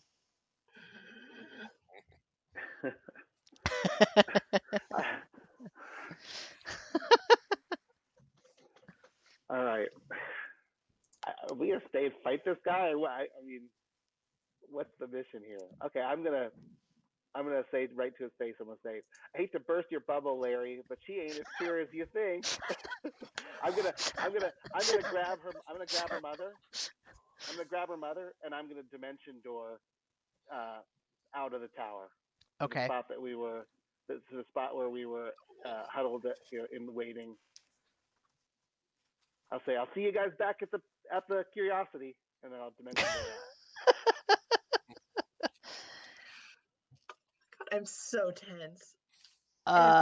So the range on that spell is 500 feet. 500 feet, or a place that's you can visualize that you've been to, or you can visualize, or you can just stay in the direction. Within the 500 feet. Within 500 feet.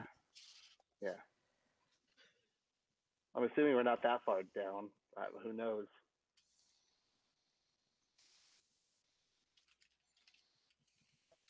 So where is it that you want to go? You want to go basically outside the tower. So it would really be if we're under the tower, it would be like a diagonal up. Okay. You appear in a room that has walls inlaid with gold. This just gets more and more complex. And then it's Emmeryn's turn. I am regretting all my life choices right now. I got us into this. Oh my god. He took the mom too. Yep. Mm-hmm. Yep. He's still like right there. Yeah, he's looking at you like a person anticipating wonderful things, an old man looking at you almost lustfully. Ugh. Yeah, it's disgusting. He's nasty. He's like, he stinks and he's all wrinkly, and yeah.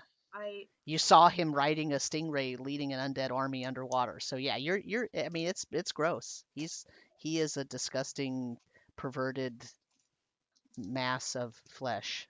I mean, I take a step forward. He puts his arms out as if he's gonna hug you. And I say, look, old man, I've seen what you do and I want nothing to do with it. And I cast Thunder Wave at 5th level, or 4th level. Nice. All right. Is that a save? Yes. It's a con save, isn't it? Yes. Okay, his con is +2.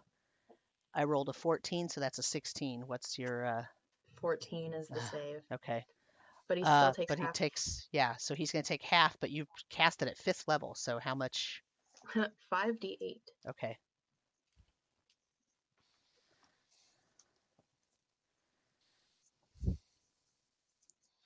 Actually,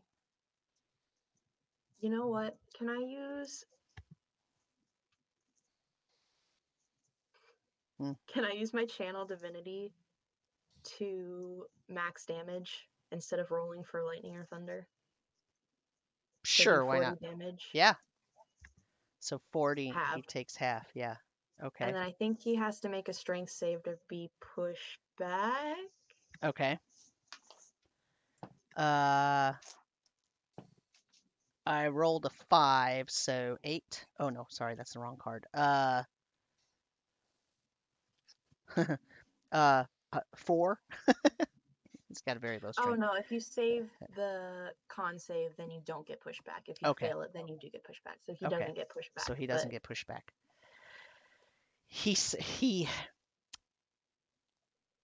puts his arms down and he says, I thought you were going to hug me.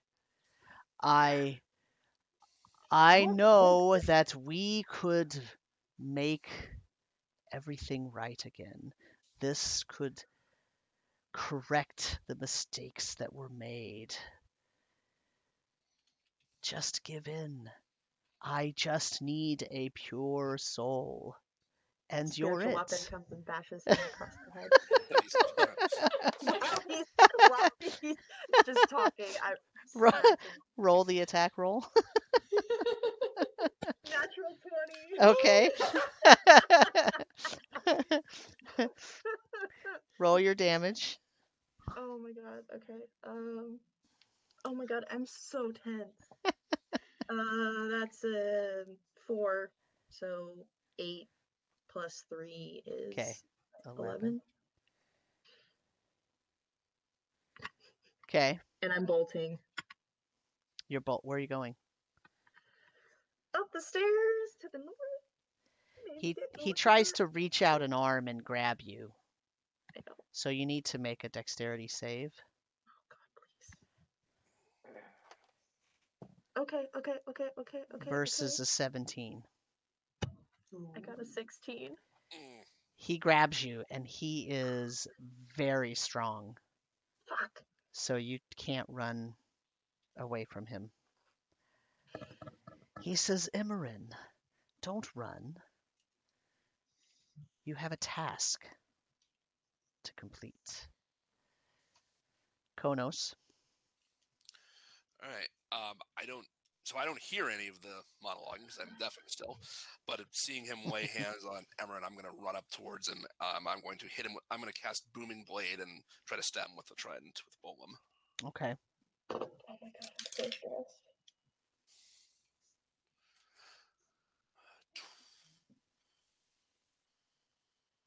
Sorry. Unnatural 20 to hit. That hits. Okay. So he will take D8, not a D10. Oh, that's horrible damage.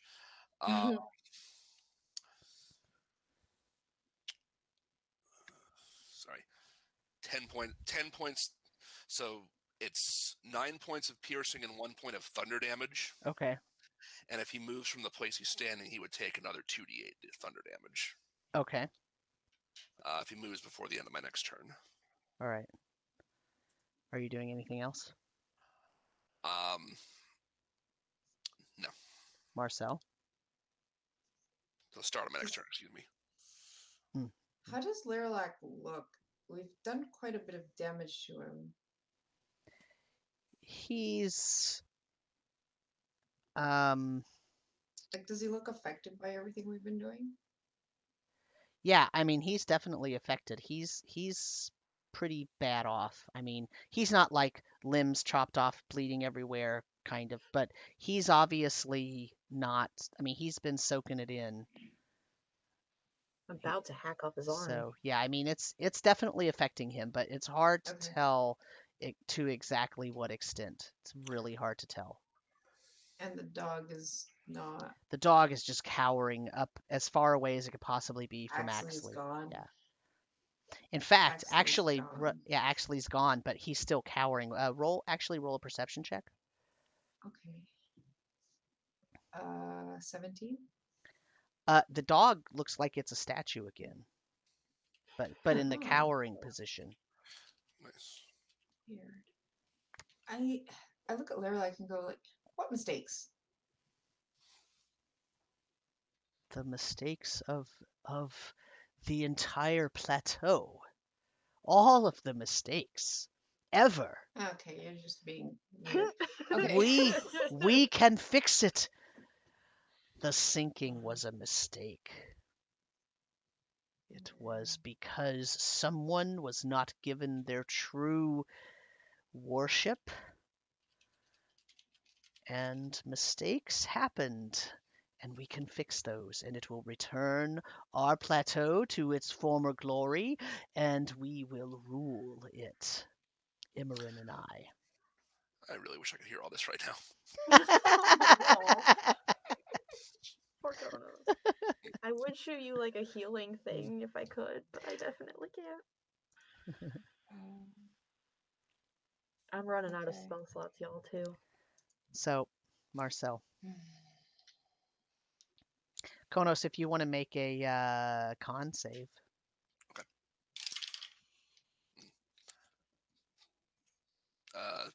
4. No, you're still deaf. Poor thing. Can I hit him with a lightning bolt without hitting Emmeryn or Konos? It's a straight line from me, so basically I want to be able to angle it so that it only hits him. Yes. Okay. Mhm. All right, well, let's see what happens then. I will lightning bolt him. Is that a save on his part? Yeah, dex save. I rolled a 9, so 11. What's the DC? 15. Okay. Hold on, I need more d6s. That's always a good phrase to hear. That's the DM saying it. Yeah, then you cower. There we go. 8d6. And I am going to use Empowered Spell, Okay. which lets me reroll some dice. Okay. Because I rolled a lot of 2. Yeah. As long as they don't re-roll into ones, I think you're okay. Well, one did, but the other 2 Yeah. rolled a 6, a 4, and a 4, Okay. so we're good. Okay. So that's 15, 20, 25, 34. 34 lightning damage. Okay. Does it push him or anything? It just goes through him? No, it's just goes through him.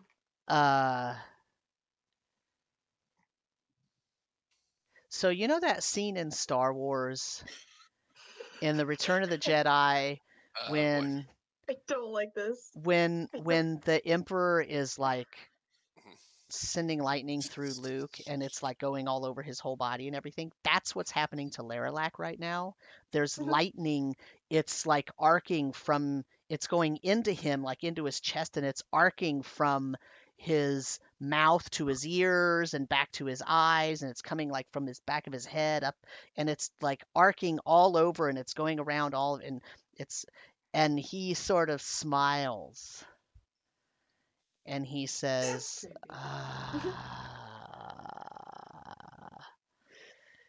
Emmeryn, you see, this is what you could have. And you see that his wrinkles are sort of glowing this odd amethyst purpley color. And then actually it's his turn. Does he look like he healed from that? Or just No. is being okay? No. So he took the damage, but What? Why am I getting like creepy Harvey Weinstein vibes here? Like I can make you a star. he soaked it in. He took all the damage, as far as you can tell. He took all the damage, but he is just sort of staring at Emmeryn, and and he says, he says, you can end this. I will use End my. this. I have a feature that lets me, as a bonus action, fly for 10 feet when I cast a spell. Okay. So I'm going to use that to fly past him towards the door 10 feet. Okay. And Towards land which door? the one at the north. Okay. So I'm guessing I'm going to land behind Konos since he was coming up from that side as well. Right. Yep. So Axley, you find yourself with Emmeryn's mom in a room that is gilded. I mean, the walls are stone, but every etching and every inscription is just covered in gold. And you can hear all around you, not in the room you're in, but all out in the halls and all around you. You hear people chanting, and you hear sort of bells going off, and you hear some people talking in the hallway about various tasks occurring, different, sort of normal everyday things you might hear in an abbey kind of area. And as you look around, you see that all of the sort of imagery that is in this room is all has feathers and birds and lots of different elements that look like they're all about flying creatures. No one else is in the room except you and Emmeryn's mom. How big is the room? It's probably 30 feet by 30 feet. It's relatively large. No doors or windows? Nope, it just has some carpets on the ground, and the carpets have some obvious spots of wear, almost like that's where people often stand or lay or kneel or something like that. So there's no obvious way into this room or out of this room. Well, there's a passageway out. It doesn't even have doors. It's just out into the hallway. Oh, okay. Then yeah, I'll take her by the hand and start going that direction. Okay. When you get to the archway sort of that leads to the hallway, you see that there's a big courtyard, and in the middle of the courtyard is a humongous statue of a giant bird. And there are some people, and that it's almost like a fountain, this statue, and there's some people sitting around it and talking, and most of the people that are in here have on robes, and they are talking to people that do not have robes on. So you get the idea that there's some sort of, this is a meeting place where people that are relatively official with robes are meeting with people who are not official and don't have robes on. And it's an open courtyard? It's an open courtyard, and there are rooms. There's at least two different rooms on each, sort of in each cardinal direction. Okay, so I'm not in the tower anymore then, obviously, if there's a Yeah, wherever it took you, it didn't take you to the tower. That was probably too far away for you. Uh-huh. Okay. Is there an obvious exit out to the streets outside? Not really. Although if you look up, you do see that the top has a sort of dome, so there's lots of light coming in. But it doesn't appear to have any obvious exit out to the street per se. I mean, there's obvious exits to other rooms, but you just can't tell if anything's directly to the street.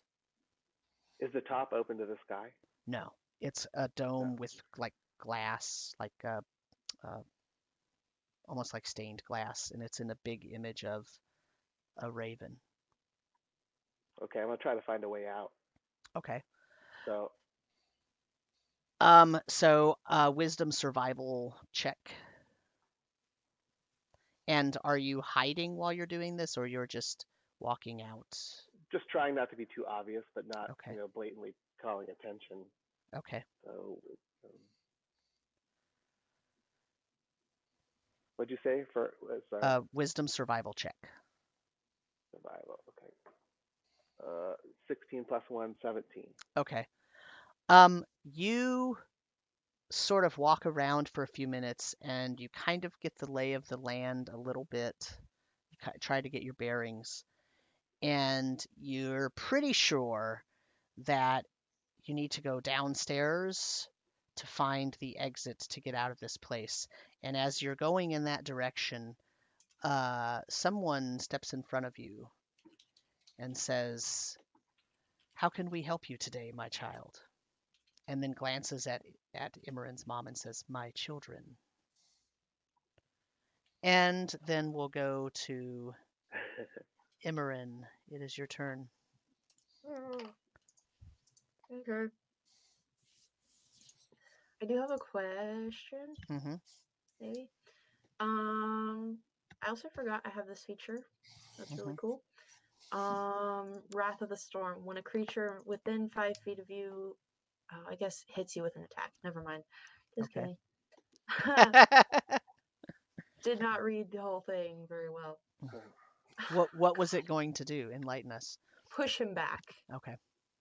It's just deal some lightning damage and push him 10 feet away. I'm trying to get him away from me.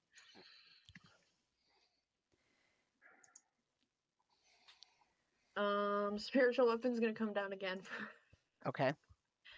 for the time being. That's a natural too. Okay. That misses. It goes like it hits him, but just kind of goes through him. It doesn't really have any effect. Cool. You've got your mace in your hand. I do.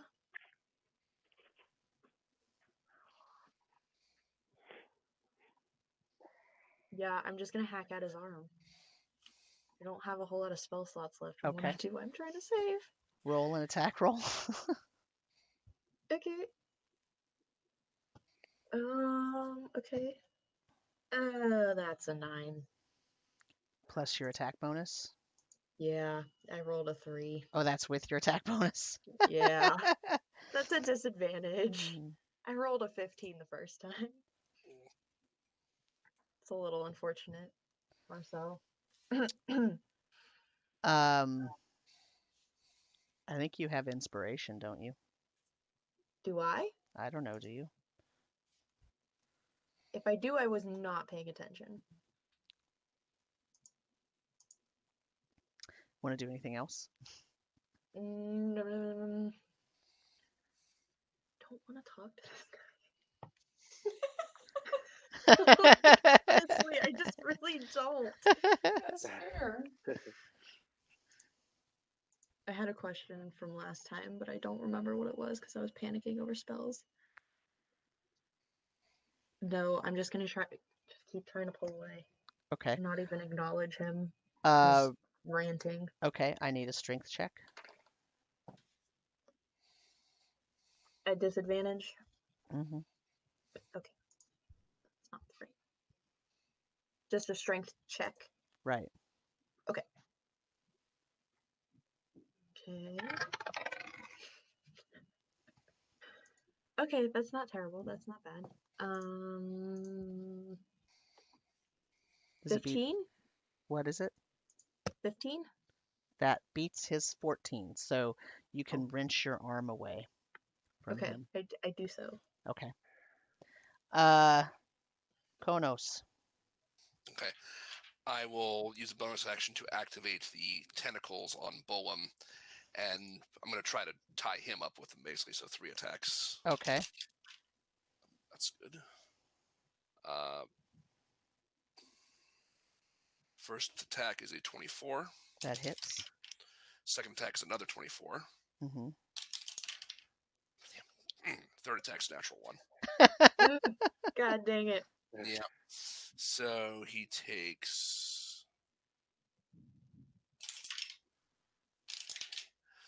7 points of bludgeoning damage total. Okay.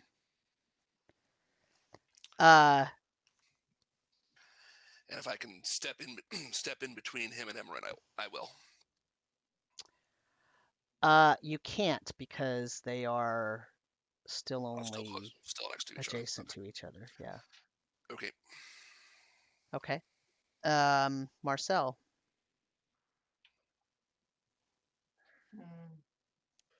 Indeed. He needs to go down. I mean, I agree. Why did Emmeryn not move away? Is she still being held? She was held until, yeah. I don't know why But she you didn't haven't move moved away. away. Mm-mm. Mm. By the way, Marcel, that necklace that you have on is super hot now. Like really super hot.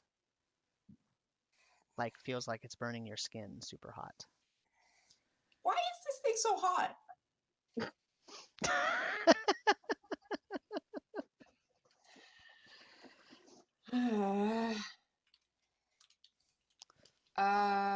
Get a bonus action, have my sword flap the bad guy.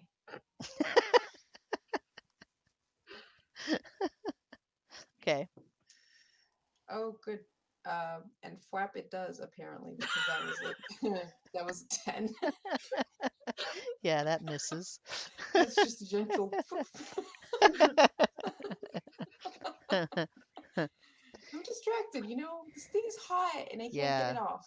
And you Um, see that the sword is almost the bottom of the blade where it meets the hilt is almost taking on like a purpley color. oh, that's not good. I can't take it off though. You can't take it off?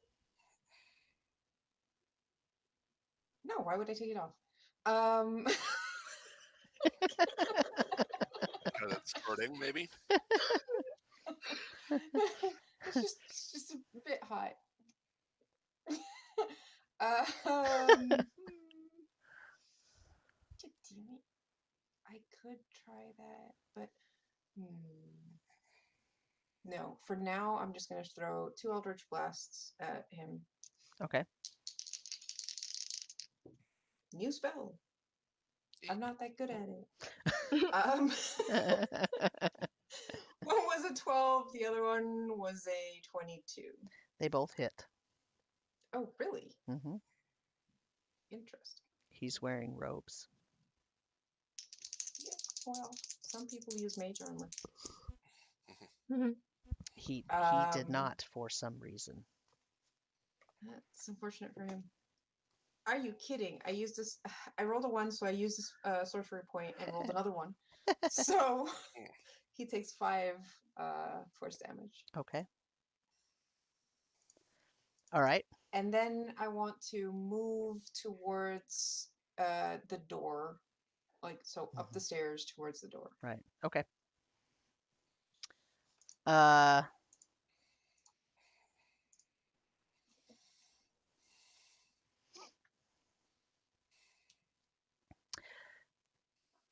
Leralak sighs.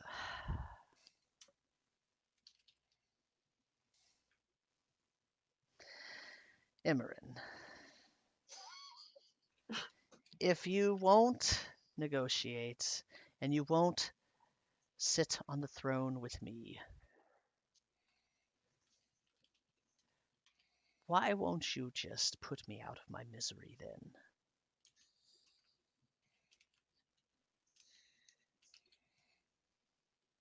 Axley, you have What? just been approached. You've just been approached by a person in some robes with some symbols like the head of a raven. And she says, "How can I help you today, my children?" Oh, it's good you ran into us because you were just going to escort us safely out of the building and down to the ocean while I cast suggestion. Ooh, nice. Okay. Good. Good. At least one of Suggestion. us is doing well. Is there a save on that? What's the, Let's see. I believe it's a wisdom. Let me see here. okay. Oh, well, I rolled a 16, It is so I'm not sure that your spell worked. I think your spell save DC is probably 14.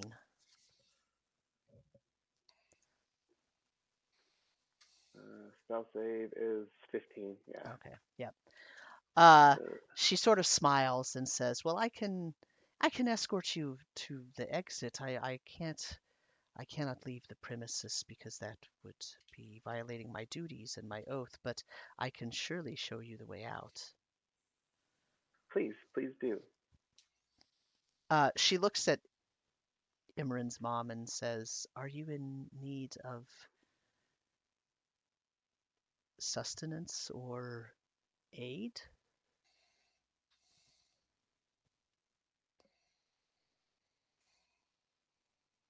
And Emmeryn's mom doesn't really answer her.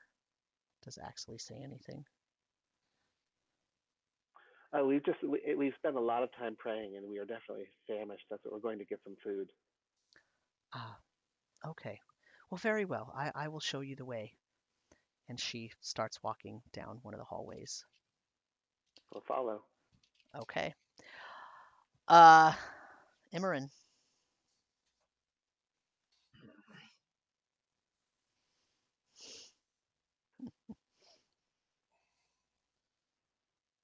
I don't know. But definitely gives Emmeryn pause. Because now she's really suspicious of just straight up murdering this guy.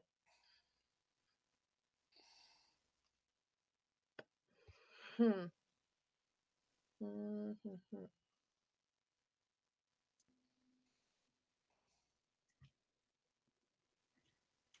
It's obviously what you want to do. You think I've wronged your family and mistreated your mother. Before he goes any further, I'm casting Zone of Truth. Okay. Nope, just kidding. I'm out of spell slots.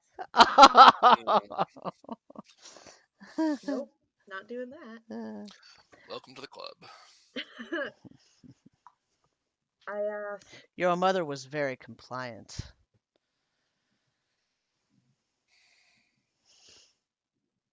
how do you mean? Well, I know all that was in her mind. It turned out she was not as pure as you, which is why I needed you to be here.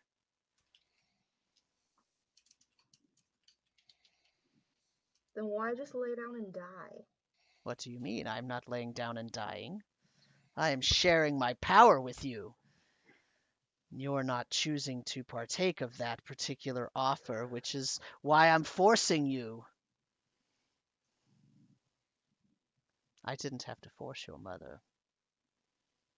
She willingly decided to give me her power, and I gave her mine.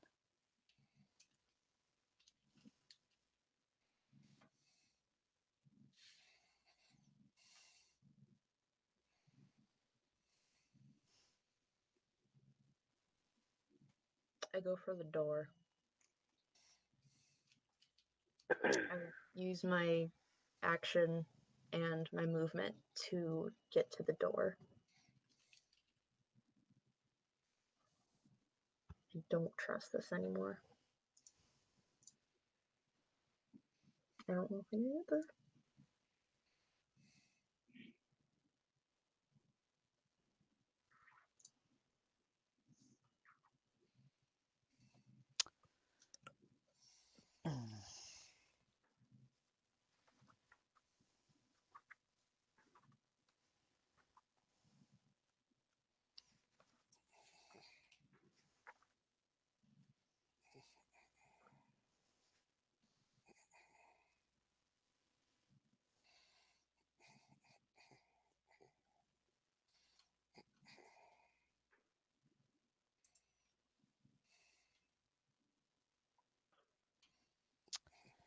Um, as you turn to run, he makes an attack against you. He's going to reach out and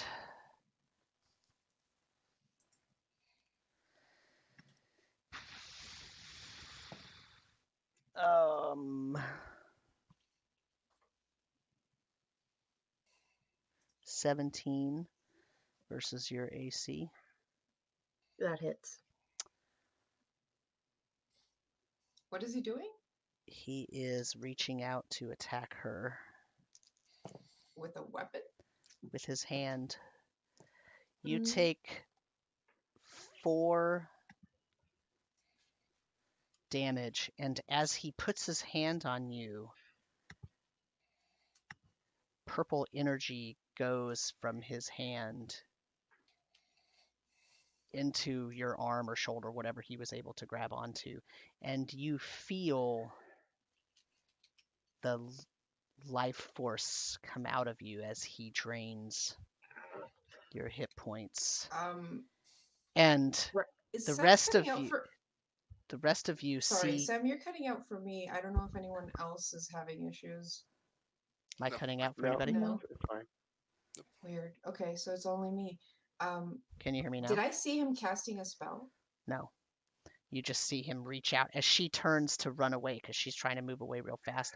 He reaches out and he's not able to grab her and hold her, but as he reaches out, a sort of pinkish, purplish color comes from his hand, and as she's moving away and his hand just sort of glides by her, and she feels the life force that he pulled out actually leave. So And we didn't see him casting any you didn't see spell. him cast a spell, but Okay. Marcel, you see that he is sustained by that. Like that, he doesn't physically look different. Like his wrinkles are still there. He still stinks. He's still old man nasty. But you could tell that he's not as weary and damaged as he was just a moment ago. And Emmeryn, you ran. So where did you run to? That door? As he reaches out, and I feel that she just screams in frustration and confusion and pain and uses my reaction to do Wrath of the Storm. Okay. And what's that do? So a Dex saving throw, DC 14. I rolled a 6, so 8, so that fails. Huh. 3 points of lightning damage. Okay. And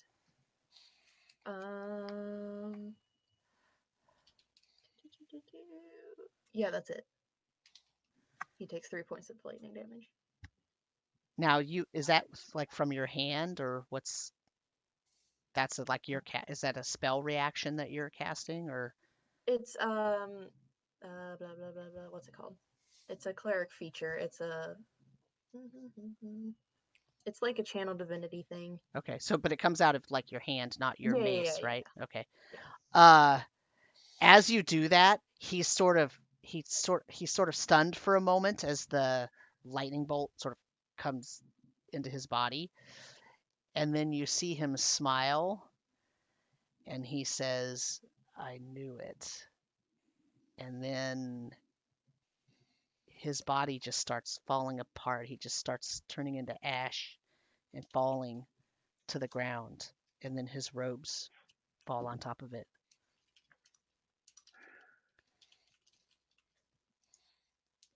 I'm still going to the door. I'm momentarily like, what the fuck just happened? And then just grabbing Honos and Marcel along the way and just like, we need to go. Still like in tears, like very clearly upset, but still making her way through.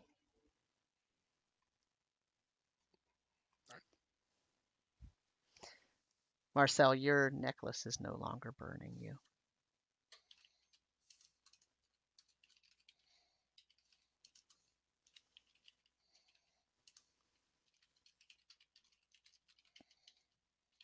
That's been the catchphrase for this whole episode. What's What that? the fuck? Does anything happen to the statue? It's still just a statue in the same cowering position it was in. Okay. Are we out of initiative then? You are out of initiative. Okay.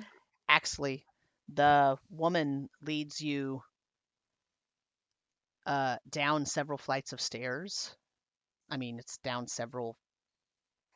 It's one flight of stairs, but it's the distance of about 3 or 4 floors, and she opens the door, and it's out into the courtyard. It's facing in the opposite direction as the people where they were all in line, and then where they were praying and everything because of the birds. But Uh-huh. you know that Hmm. you're now behind the big cathedral building. Okay. I'll thank her and tell her we'll be back for service later, and we'll head off towards the harbor. Excellent. A blessed day to you. May the Queen's wings always lift you.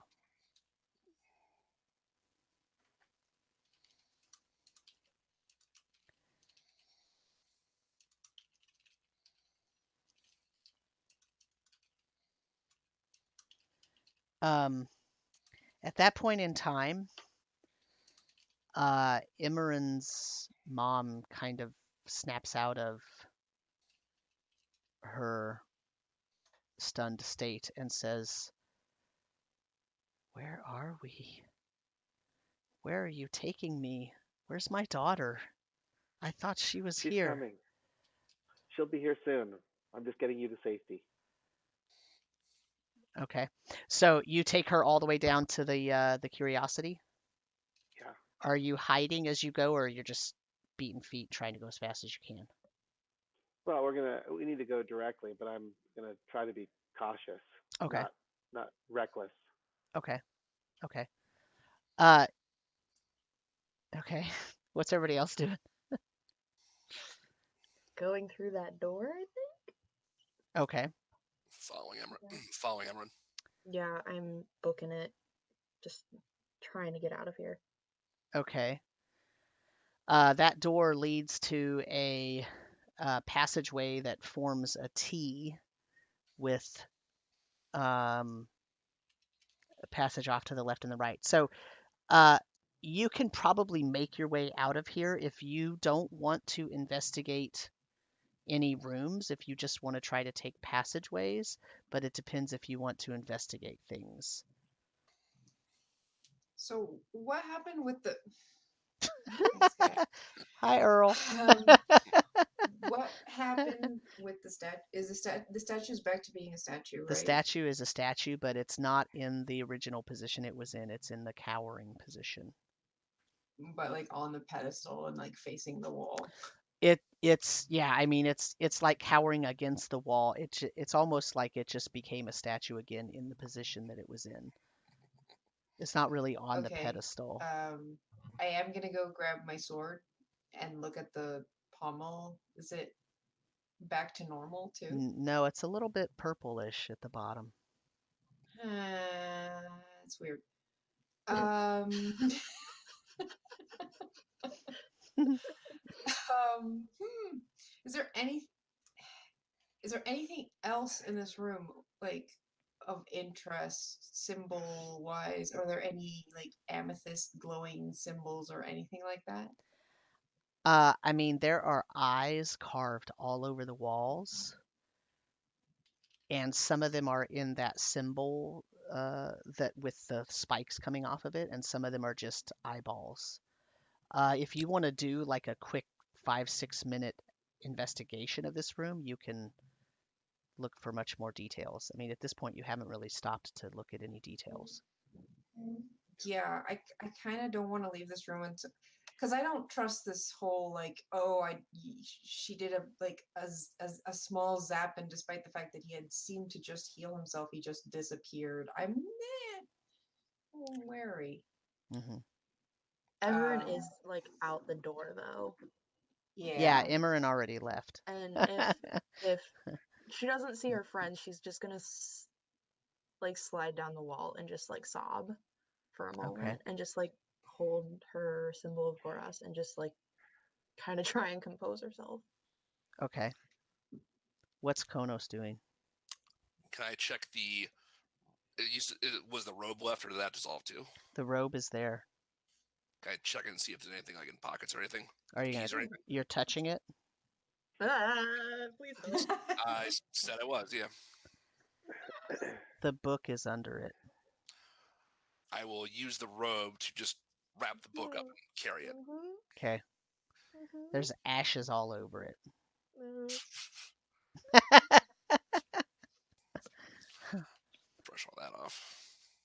So I'm Mar looking around the room for anything okay. like secret hmm whatevers or anything of interest. Go ahead and give Any me clues?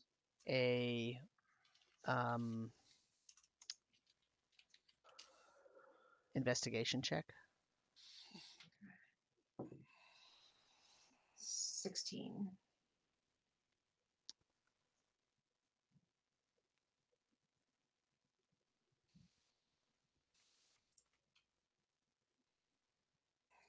Um,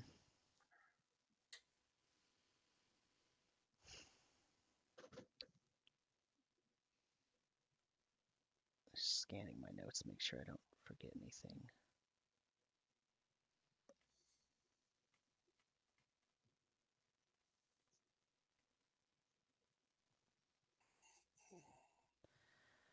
When you walk, you don't really find anything of any interest. You notice that the eyes on the so you go up, you eventually make your way up to the platform area, and you see that the eyes on the wall behind where the statue was, they have little um, they have little divots cut out of them, as if something could go in them. You also notice when you walk by the cage, there is a teleportation circle in the bottom of the cage.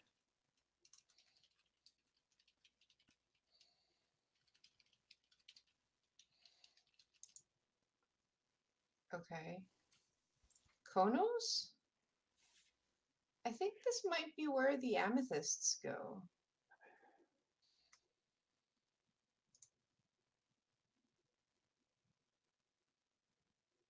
Also, I found the teleportation circle. Konos is muted. I'm not muted. Oh. Konos is down. Oh, Sorry. I forgot. You could try another save for that. That's better. 14, I think. Okay, I think that saves you. Your hearing is coming back ever so slowly. Sorry, what were you saying? Something about amethysts? Yeah, here on the wall. These little holes. There's 7 of them, right? No, there's a whole No? bunch. Oh, there's a whole bunch. Yeah. I don't know why I said 7 though. I don't. Oh. Can I study the wall they're pointing at just to see if there's any kind of pattern? It doesn't look like there's a pattern. It's just that all of the eyes that are there look like they could have something set into the middle of them. Okay.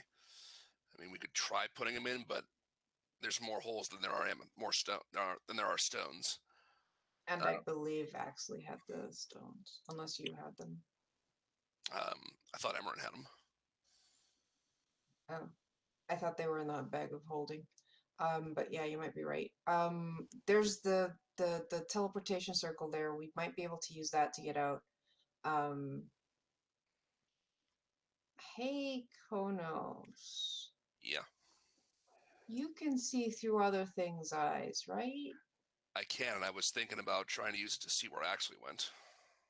Oh, I'm not concerned about Axley. He said he was going back to the Curiosity. I'm more interested in what happens if you try to look through Leralak's eyes? If he's still alive, then I would see through. He might be able to see through mine too. So he already knows we're here. All right, give it a try. So I'll take 5 minutes to focus and see if I can see through Leralak's eyes now. Emmeryn, what are you doing at this time? You probably hear them talking, so you probably hear about the teleportation circle in the cage. She's not ready to go back in that room. So she's quieted and listening, but she's still sitting outside by herself.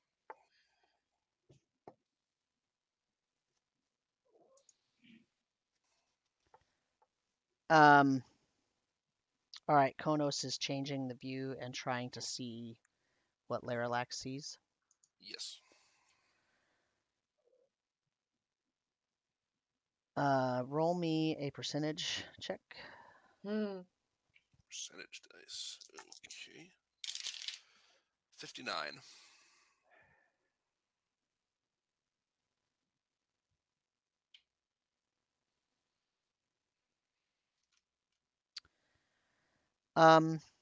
You.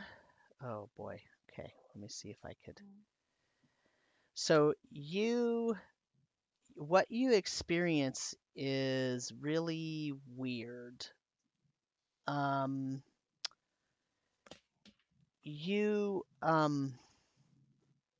you don't exactly see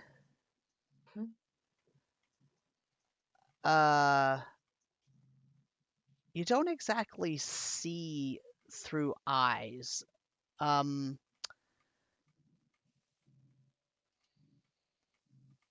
But you know that you're experiencing a presence. I'm looking for an image that is going to pop into your head in a second.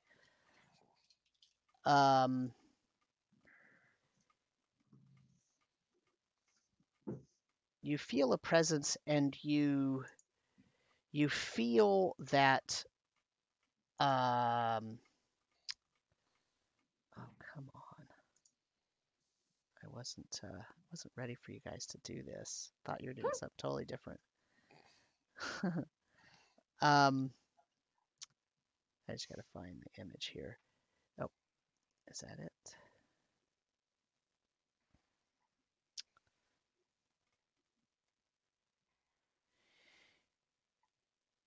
Okay, you see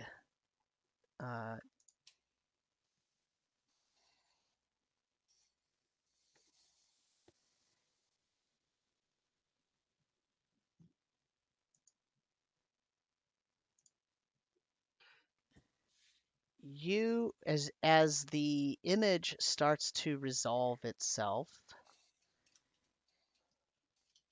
I'm going to just take a cut of this here. You look around and you are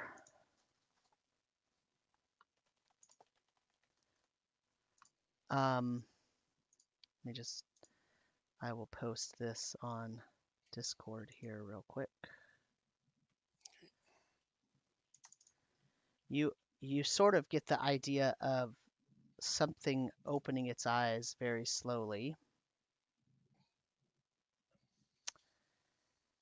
And standing between these two pillars, Lovely.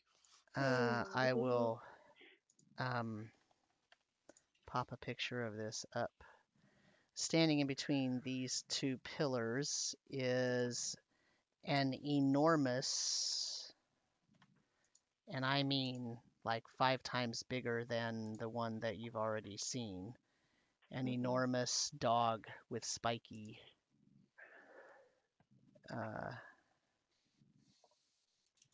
so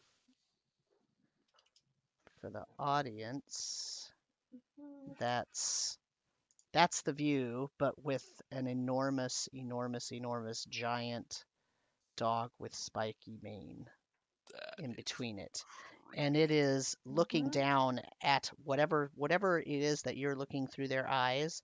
They are looking up at the pillars and the dog in between them. And the dog is looking down. And it says something. But because you can only see, you don't hear what is being said. I can read lips. Ha! I have the observant feet. Okay. Dog lips? Yeah, dog lips. So does that help me understand? This at all? The dog says it's speaking not common, it's speaking primordial, actually. And it says, "You have done well, my son. There is only one step left."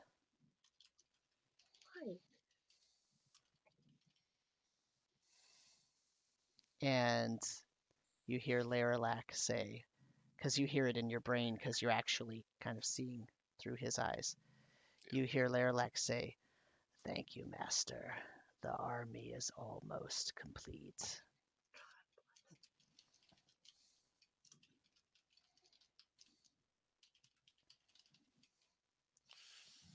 All right. Yeah, she's. I don't know if he's dead or alive, but he still exists, and we seem to have bigger problems now.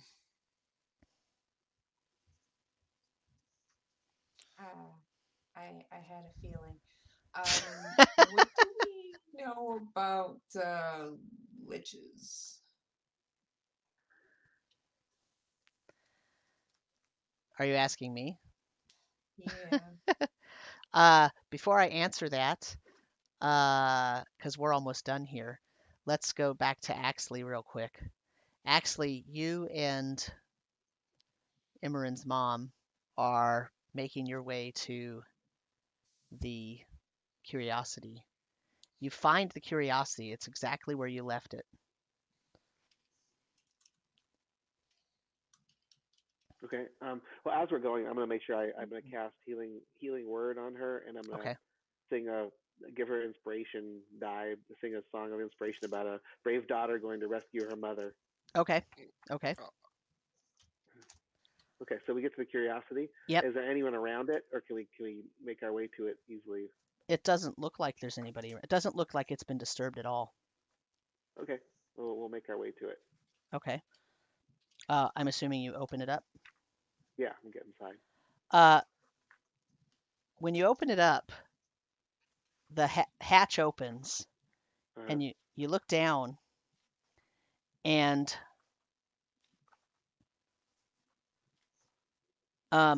looking back up at you is a halfling. He's sitting on the main like driving chair, and he looks up at you, and he says, "Oh, you finally came back. Been waiting for you. Blacksley Chilling Quest at your service."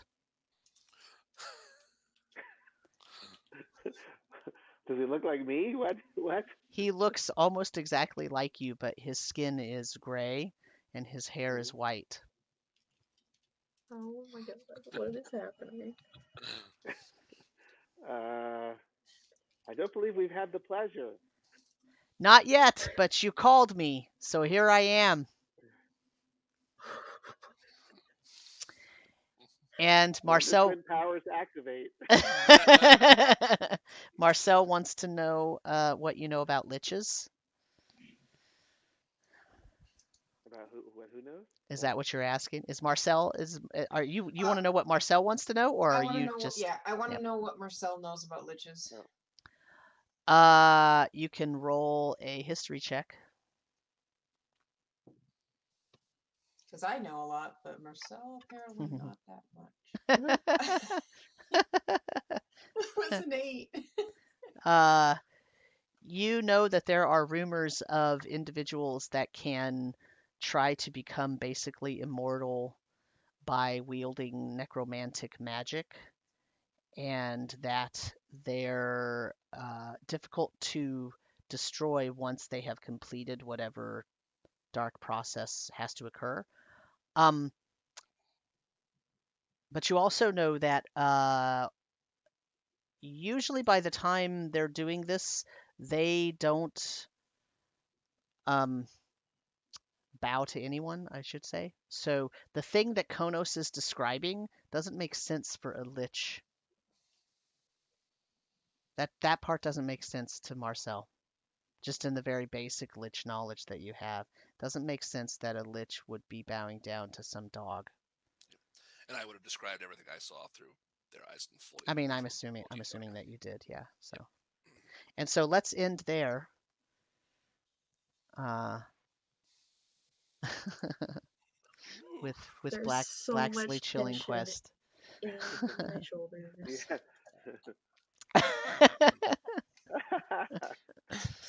I may seem a bit slow on responses because I've been listening to the Twitch chat because I'm still getting Sam cut out. So I hear like That's half of what you say, oh and it no. mutes you for like 2 seconds, and then I can hear again. And so I'm like, I've been muting the call and listening on the stream, or else I miss everything. Man, that's I don't really know what's weird. going on, and it's only you, so it's like Yeah.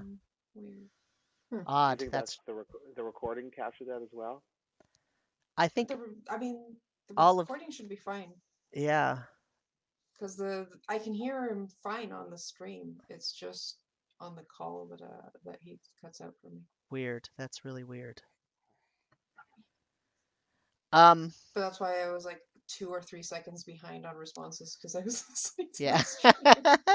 And it's a little bit laggy. Yeah. Yeah. Wow. Okay, how does everybody feel? Yeah. Slightly gross. Yeah. Really bad. Slightly. Hey, but we rescued your mom. Well, that didn't That go was any way that we thought it was going to amazing, go whatsoever. Sam. We split the party 50 different ways, and Uh-huh. all because I wanted to catch a bird. Yeah. I mean, if you hadn't said, "Oh, you see an open window and it looks like the level," I would have flown right back and said, "Okay, well, I got a bird. Now let's try to talk our way in here." Well, I thought you Oh, were going to see it and be like, okay, I know we need to go to that tower in that direction. So when we get in, we'll go over there. That's what I thought you were. I didn't know you were going to carry everybody up and go right into the tower. I mean, yeah, that's What you do in D&D? You yeah, I mean, break everything. Yeah. if I Yeah. find a back door, I'm like, I'm gonna take it. Yeah. I was really worried. I mean, that's why I wanted to be invisible, because I'm like, okay, I don't want these. I don't remember their name, like the guards that were following us. I didn't want them seeing us, and it was just Yeah. a happy coincidence that I happened to find a door up there that led to where we needed to go. You know what I think would be? I mean, we don't have time right now, but Mhm. another DnDeBrief topic, which would be fascinating, I think, because I'd like to hear your perspective on it, is how, as a DM, do you manage a group of characters as they get higher in level? Because they're all superheroes. I mean, we can all fly, teleport, shoot fireballs, go invisible, have super strength, push things Yeah. around. So how do you keep a story straight when every character can potentially break it in any minute? Yeah. Well, when everyone's practically a god. Yeah. Although we're not there yet. Yeah, a couple of things. So the first thing is I sort of rely on you all to know your characters. So I don't burden my brain with trying to remember and memorize every single thing you can do, because I don't plan for every single thing you could do. I can't possibly do that anyway. Sure. So that's one thing. That's sort of a load off. So like that's why sometimes if you like, I remember some spells and whatnot if they're if similar characters I've played have that spell or whatever. But generally, if you say I'm going to do this thing, I just trust that you're doing it the right way based on. I mean, like I'm not going to say, well, actually that whatever, unless it makes a Sure. difference at that point and I happen to know it. So that's one thing I do.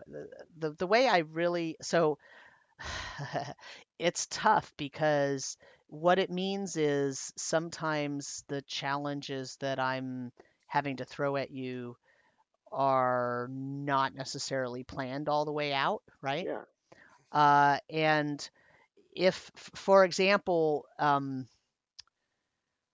the stat block for this guy that you just met is my own creation, right? And he doesn't Yeah. necessarily follow exactly the rules of monsters in PCs or PCs. Like he just Sure. has a bucket of abilities that I can pull out whenever he needs to pull them out, Well, right? in fact, you could even if you needed to for the story, you can make him invincible. I mean, you can Yeah, make him do anything he needs to at any given moment yeah, for effect. right, Give them right, plot Yeah, but I mean, I just right, mean in general. yeah, I see a problem with D&D in the sense that, like, you have, it's immensely popular now and everyone's running to play it, and you have hmm all of these modules that are essentially on rails adventures hmm that are published for GMs to use. But how in the hell do DMs like corral other players and keep them in line with a module? A yeah, module can't tell you on paper. It can't address every possible right. thing that these players are going to do once they get up to this level. Yeah, I just don't see Taito. how. Yeah, I don't know yeah, what I you're just don't talking see about. how. Yeah, I don't see how a DM does it. Yeah. Oh, did someone go off the ranch in another Well, game? yes. Yeah. Yeah, and pulled the whole party with me too. Yeah. Um, so the short answer is, number one, that's part of the reason why I don't run very many published modules, because that's really Uh-huh. hard. If I'm running a published module, I kind of feel like I need to keep everybody on Rails mostly, and that's tough for me because it doesn't really mesh with my style. Uh-huh. But the second thing is that I basically have like an idea of what my NPCs are and what their goals are, and the fact that they're doing things even while the PCs are doing things. And then I can sort of flexibly and actively respond to whatever you all do. And um, that's really the only way that I can do it. I mean, like, I sat down and I think before you were on, or maybe you were on, and I was saying to Nina, I'm not ready. Like I'm never ready. I never feel like I've prepped enough, um, but at the same time, I'm ready enough to be able to respond to things. Yeah, that's a hard question to answer. I mean, I think part of the problem is there aren't a lot of resources out there for brand new DMs that Mm, that are there for a brand new DM to transition from something that's really on the rails to being not quite on the rails to being totally off the rails and being okay Yeah. with that. I mean, I And think it like, just takes experience. yeah. So I'm curious, like Nina, from your perspective, because you just recently started playing and running, right? So, like yeah. now having gone through this experience, what are your thoughts on that? As far as now that our characters have got that level, does that translate into your game and your perception of like your level of what of preparedness as a DM? Yeah, I mean, this is all good conversation because it's all like stuff that I try and like implement and like, okay, this is a better way to prep for this. This is a better way to do this. This is something I can use here. Like, it all translates, but at the same time, I have such a good group of players that even if they go off the Hmm. rails, they're okay with just making shit up. Like, and I'll tell them, Okay. I'm like, I have no idea what you guys are doing. Like, I'm just making shit up. And they're like, this is really fun. It's fine. So I Hmm. think Okay. just like having that group is an important aspect of it, just like being okay with not knowing, which has been something very difficult for me because I like having that structure. I like having that organization. I like knowing we're going here and then we're doing this and then we're doing that. Hmm. Yeah. Not, it I, doesn't happen ever. I think One. we So, have one thing I will say. Um, my girlfriend and I have this ongoing kind of joke at this point where the day before a session, we're like, "So are you ready?" And the answer is never yes. And the day of, it's like, "So you're ready for the session?" No. Hmm. You're never prepared for the Yeah. session. Yes. That's just how it goes. Right. And yeah. honestly, like, yeah, learning that you're never going to be fully prepared and that even if you're running a module, things will be going off rails at Hmm. some point, and Mhm. that's how it's supposed to Hmm. be. Like a module will give you, okay, this is what's happening in the world, and this is what happening, and this is like more or less what the adventurers should be going Hmm. Hmm. to stop the bad guys. But other than that, like this isn't. You're not telling a story. You're not. I mean, It's not a play. yeah, this is what differentiates RPGs from any other type of story, right? Like I think I mentioned last time that RPGs are weird because we're part audience and part acting in it, and Yeah. but not with prescribed lines. So so for example, I'll give you an example of how when I was I because I edit the episodes to go onto the podcast. I edit out some of the stuff that only makes sense if you're looking at something, or that like at the beginning and everything. And so I try to make the podcast as short an episode as possible, without removing anything that removes the fun. Like I leave in our jokes and our banter and all that because that's whatever. But so, and then when I was listening to that, when I was going through that, I caught the I caught the Blacksley chilling quest thing. And as I was Oh, doing my you didn't catch it during the real well, session. I did, but I didn't really think too much about it because so many things were Uh, going on that we were uh, trying to do things right. But as I was editing that and as I was going through and listening to it again, I write a few notes as I do that because my prep ends up being like one page of notes, And it's mostly about if they run into these types of people, here's what their motivation is. And if they run into this, here's what that's what and if I need to make a note to myself, oh, remember to look at this map so that I can describe something, then I do that, right? And that's my prep notes. But I wrote down after I had done that, I wrote down Blacksley Chilling Quest. Because the thing is that sword that you have, that you still really haven't used, but that you attuned to, I was trying to figure out how am I gonna get something that makes that sword make sense, right? When you're not using it, but it has to be like something within the world that's going to become important to you, right? And so, but I was still waiting for you to have a point where you're going to have to pull that sword out and use it, or you're going to have to do whatever. And then I'm thinking to myself, that's when it's going to become clear because it's going to have to do with whatever situation forced you to pull that out. And then you pulled out Blacksley Chilling Quest. And I'm like, that fits perfectly with what I had initially intended for that sword. So I'm going to have to make that thing be real now. So here's why I'm telling you this. Part of what I do as a DM in order to be able to respond to the things that all the players are saying, I try to pay attention and I try to make things that the players are talking about and saying and thinking about out loud. I try to make those things mostly what's happening in the game, right? Like it makes my prep easier when I'm listening to you and you're talking about, well, maybe it's this and maybe it's this and maybe it's this and maybe it's this.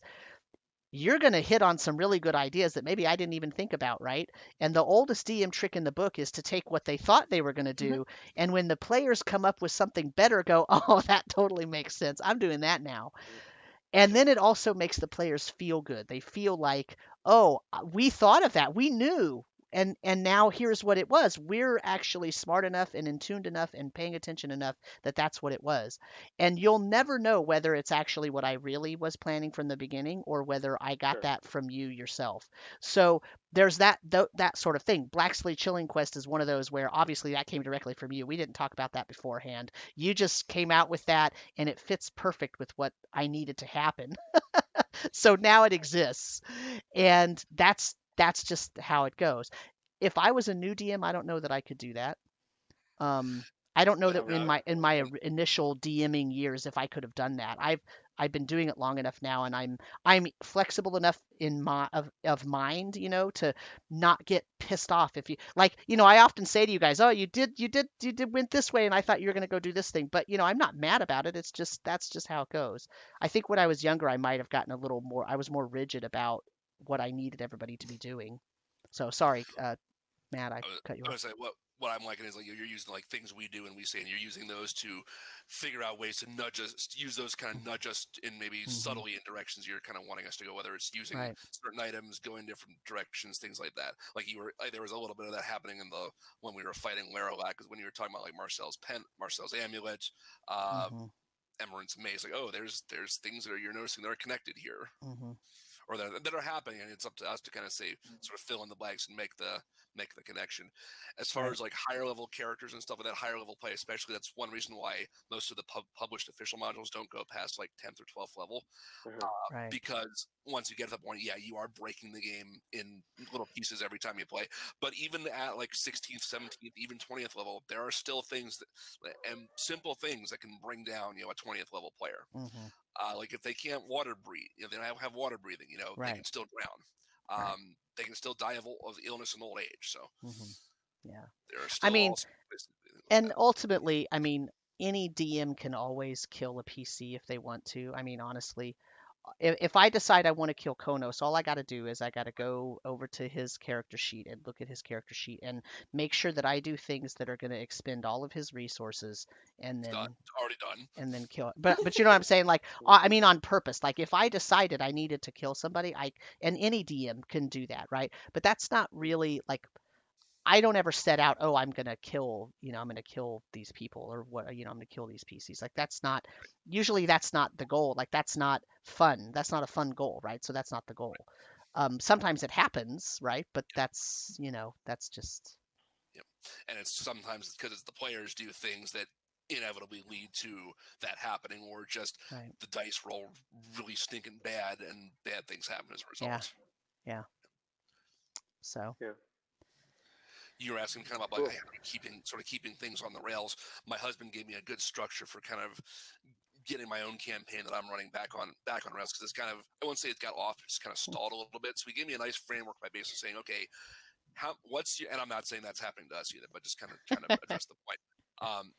A way to look at it was, how many kind of sessions do you kind of think you need to run before the game, either the game quote ends or you reach an end or something like that. And I say, okay, in those number of sessions, how many encounters do you have left? How many major NPCs do you have for the party to meet? How many plot points, locations, things like that? And then just once you have those numbers, figure, okay, well, now that I have all these numbers, how many do I have to average per session? And that kind of helped me get the flow of my thing kind of at least in a direction going that I think is going to work for me going forward.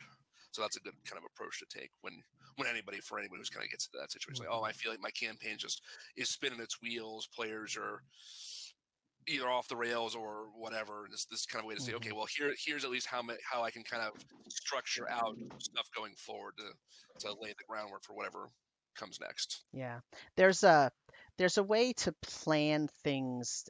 I call it the pyramid method, where if your goal is the top of the pyramid, there's got to be at least 3 ways to accomplish that goal, right? And then each of those 3 ways has at least a couple, 2, 3 ways, if not more, that thing can be accomplished. And each of those has a couple of ways, right? Like the worst thing in the problem with being on rails now, a lot of people think that having a railroady adventure is a really bad thing. It's not actually a bad thing. The problem with being on rails, in my opinion, of course, everything I say is my opinion, right? But the problem with it is if you if those rails only have one way of doing thing, right? Like it's not true that there's only one train in the world and there's only one set of rails, right? Like trains can go off on different tracks and go in different directions, and they can turn around, they can do all these different things, right? So kind of the railroad kind of analogy falls apart real fast unless you've got a story that only has one way that it can be resolved. And if you've ever got a story that only has one way that can be resolved, that itself is the problem. It's not what the players do or that they messed up and went off the rails. Like that's not the problem. That's what I call the locked door problem. Back in the way old school D&D, often there would be times when the party would be adventuring in a dungeon, and they would get to a door and the door was locked, and the thief fails their lockpick check, and the fighter fails to beat down the door with his hammer or whatever, and that nothing else that they do is able to get them to open that door. So they turn around and go back to the village. Like that's the adventure's over, right? Because they can't get through Right. that door. Like that's hyperbole a little bit, but there were places where that's basically what was happening. That everything to continue relied on a check, and everybody failed their check or whatever. And that's a problem if that sort of bottlenecking point. That's an issue with a design of an adventure. If it gets to a bottlenecked point like that, and there's no way to get around it, and the DM doesn't have the capability or isn't skilled enough to be able to allow for the PCs or the players to create a creative solution around that locked door, that bottleneck, then the game is over at that point Right. because you can't get through that. So really, David, I think what you're asking is how do you not get bottlenecked like that? How do you make sure that you can get around that? And really, that's just about having the ability to be flexible in my brain to allow you to make creative solutions, right? Like I did not know that you were going to dimension door out of there. I had no clue. So I hadn't prepped any kind of response to that. But what I had to do was look at what the range of that was and figure out, okay, well, where would that put you? It's not going to get you all the way back to the tower. So where's it going to go? Now I just have to sort of make up something, mostly made up, right? But see, I had already conceived of what I thought the inside of that big cathedral would look like. So I could actually respond with that, even though I didn't know you were all, necessarily going to go there or not. So that's the sort of, I don't know.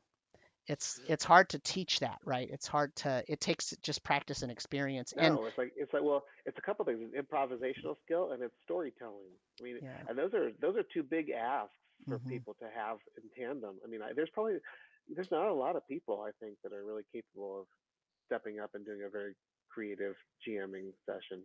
Yeah.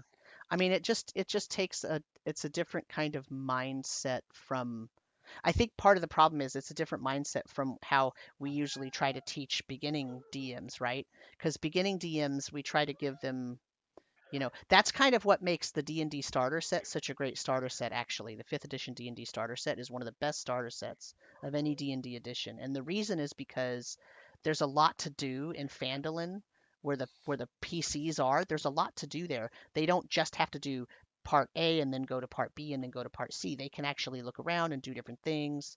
And so you can actually, from the very beginnings of being a DM, learn how to deal with a player who wants to go over there with their character when the story, to finish the story, you can go directly that way, but you can also take all these side quests. And it's tough. It's tough to do that. It's also hard if the DM wants to tell a very particular story and isn't ready to let the players sort of lead the story, right? Like, Yeah. you know, But in terms of how do you deal with it when the players are higher levels, oh, I don't know. I mean, it's like a superhero game, you know.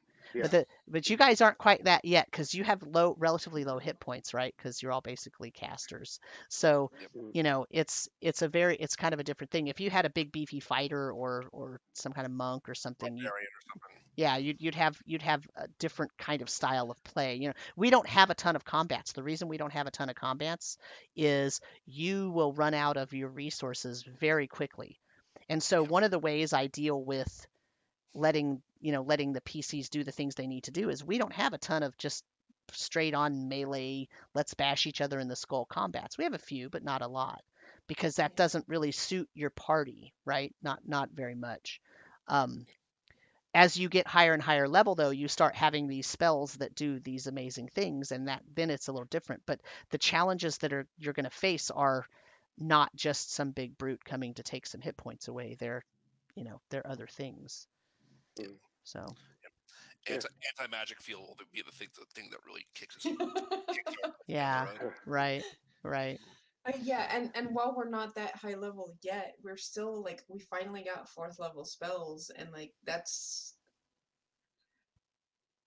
there's still some like interesting things we can do with those spells even out of Hmm. combat, and like sure that can help. Like it can feel like we're breaking reality when how do we solve this? Oh, we just fly invisibly Yeah. up to a window. Yeah. Hmm. But like as a DM playing 5th edition, you kind of assume that at a certain level they're gonna have those things, and that Hmm. you don't really prepare for that. You just react. Yeah, Yeah. yeah. I mean, like, there's also my own personal sort of way of thinking about things is if a if a player comes up with a really good fun idea, I'm just going to let it happen. Like the idea of, oh, I'm going to fly up there and grab a bird, actually make me invisible. Like that's a great idea. Like, that's just a great idea. It's fun. You're flying up, you're grabbing a bird. Okay, now you're invisible. But now there's some consequences to that, right? That bird is not happy. So let's make it fun. But you notice at no point did I say, "Oh, you fall down and die," right? Like Yeah. No. because that's not fun, right?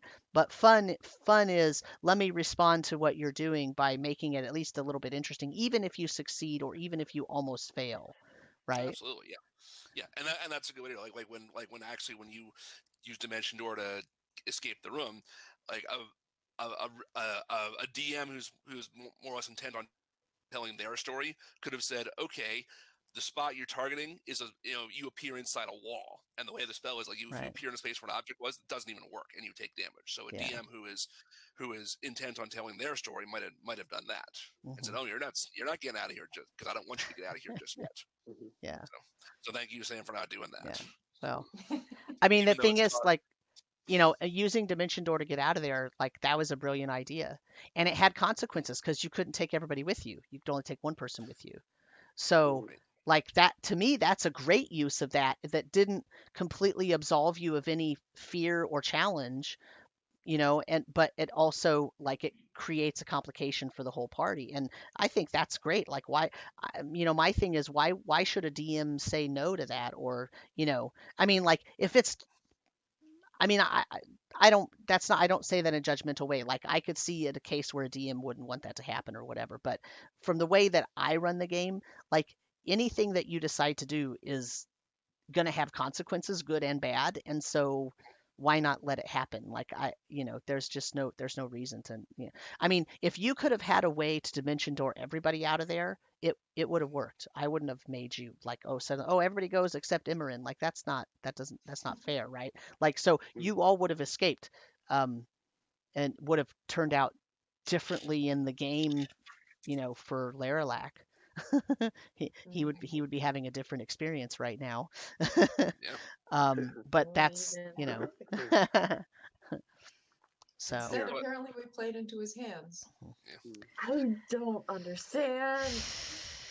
yeah, it's not working out. I picture Leralak like Deadpool. He's regrowing his little baby arms.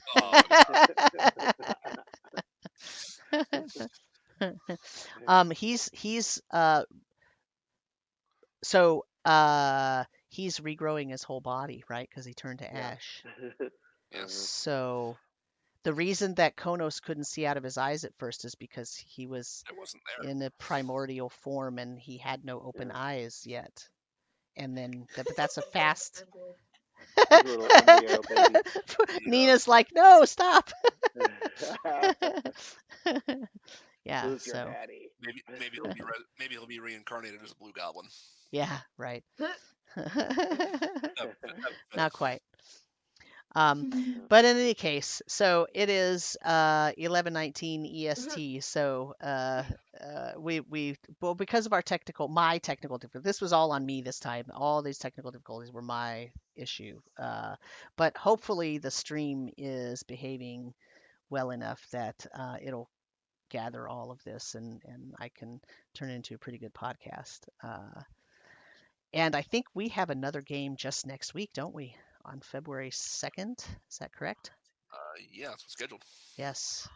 So So exciting. you will all level up in between now and then. That's So big. Level 9. yeah, level 9. 9. All right. And so yeah. So any last thoughts for anyone? Thank you, Sam. That was so fun, Oh, you're welcome. as always. Um, if the audience, anyone listening, wants to send us an email with questions, concerns, comments, issues, any sort of anything else that you want to say, you can send us an email at dndebrief@gmail.com. That's dndebrief@gmail.com. And you can follow me on Twitter at dmsamuel. And anybody else have anything they want people to go check out?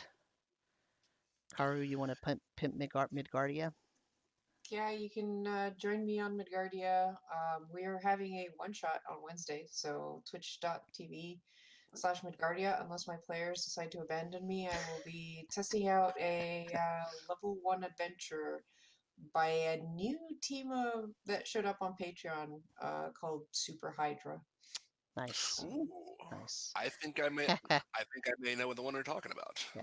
Yeah, so I'm going to be running their first level adventure, which is the beginning of what they're planning to be a level 1 to 20 campaign done by a bunch of really talented people. Awesome. So we'll see how that goes.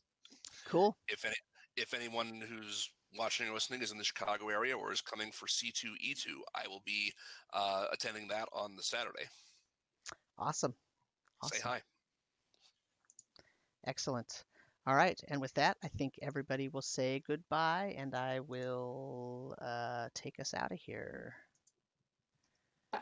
Bye, everybody. Bye. Bye. Thanks for watching / listening.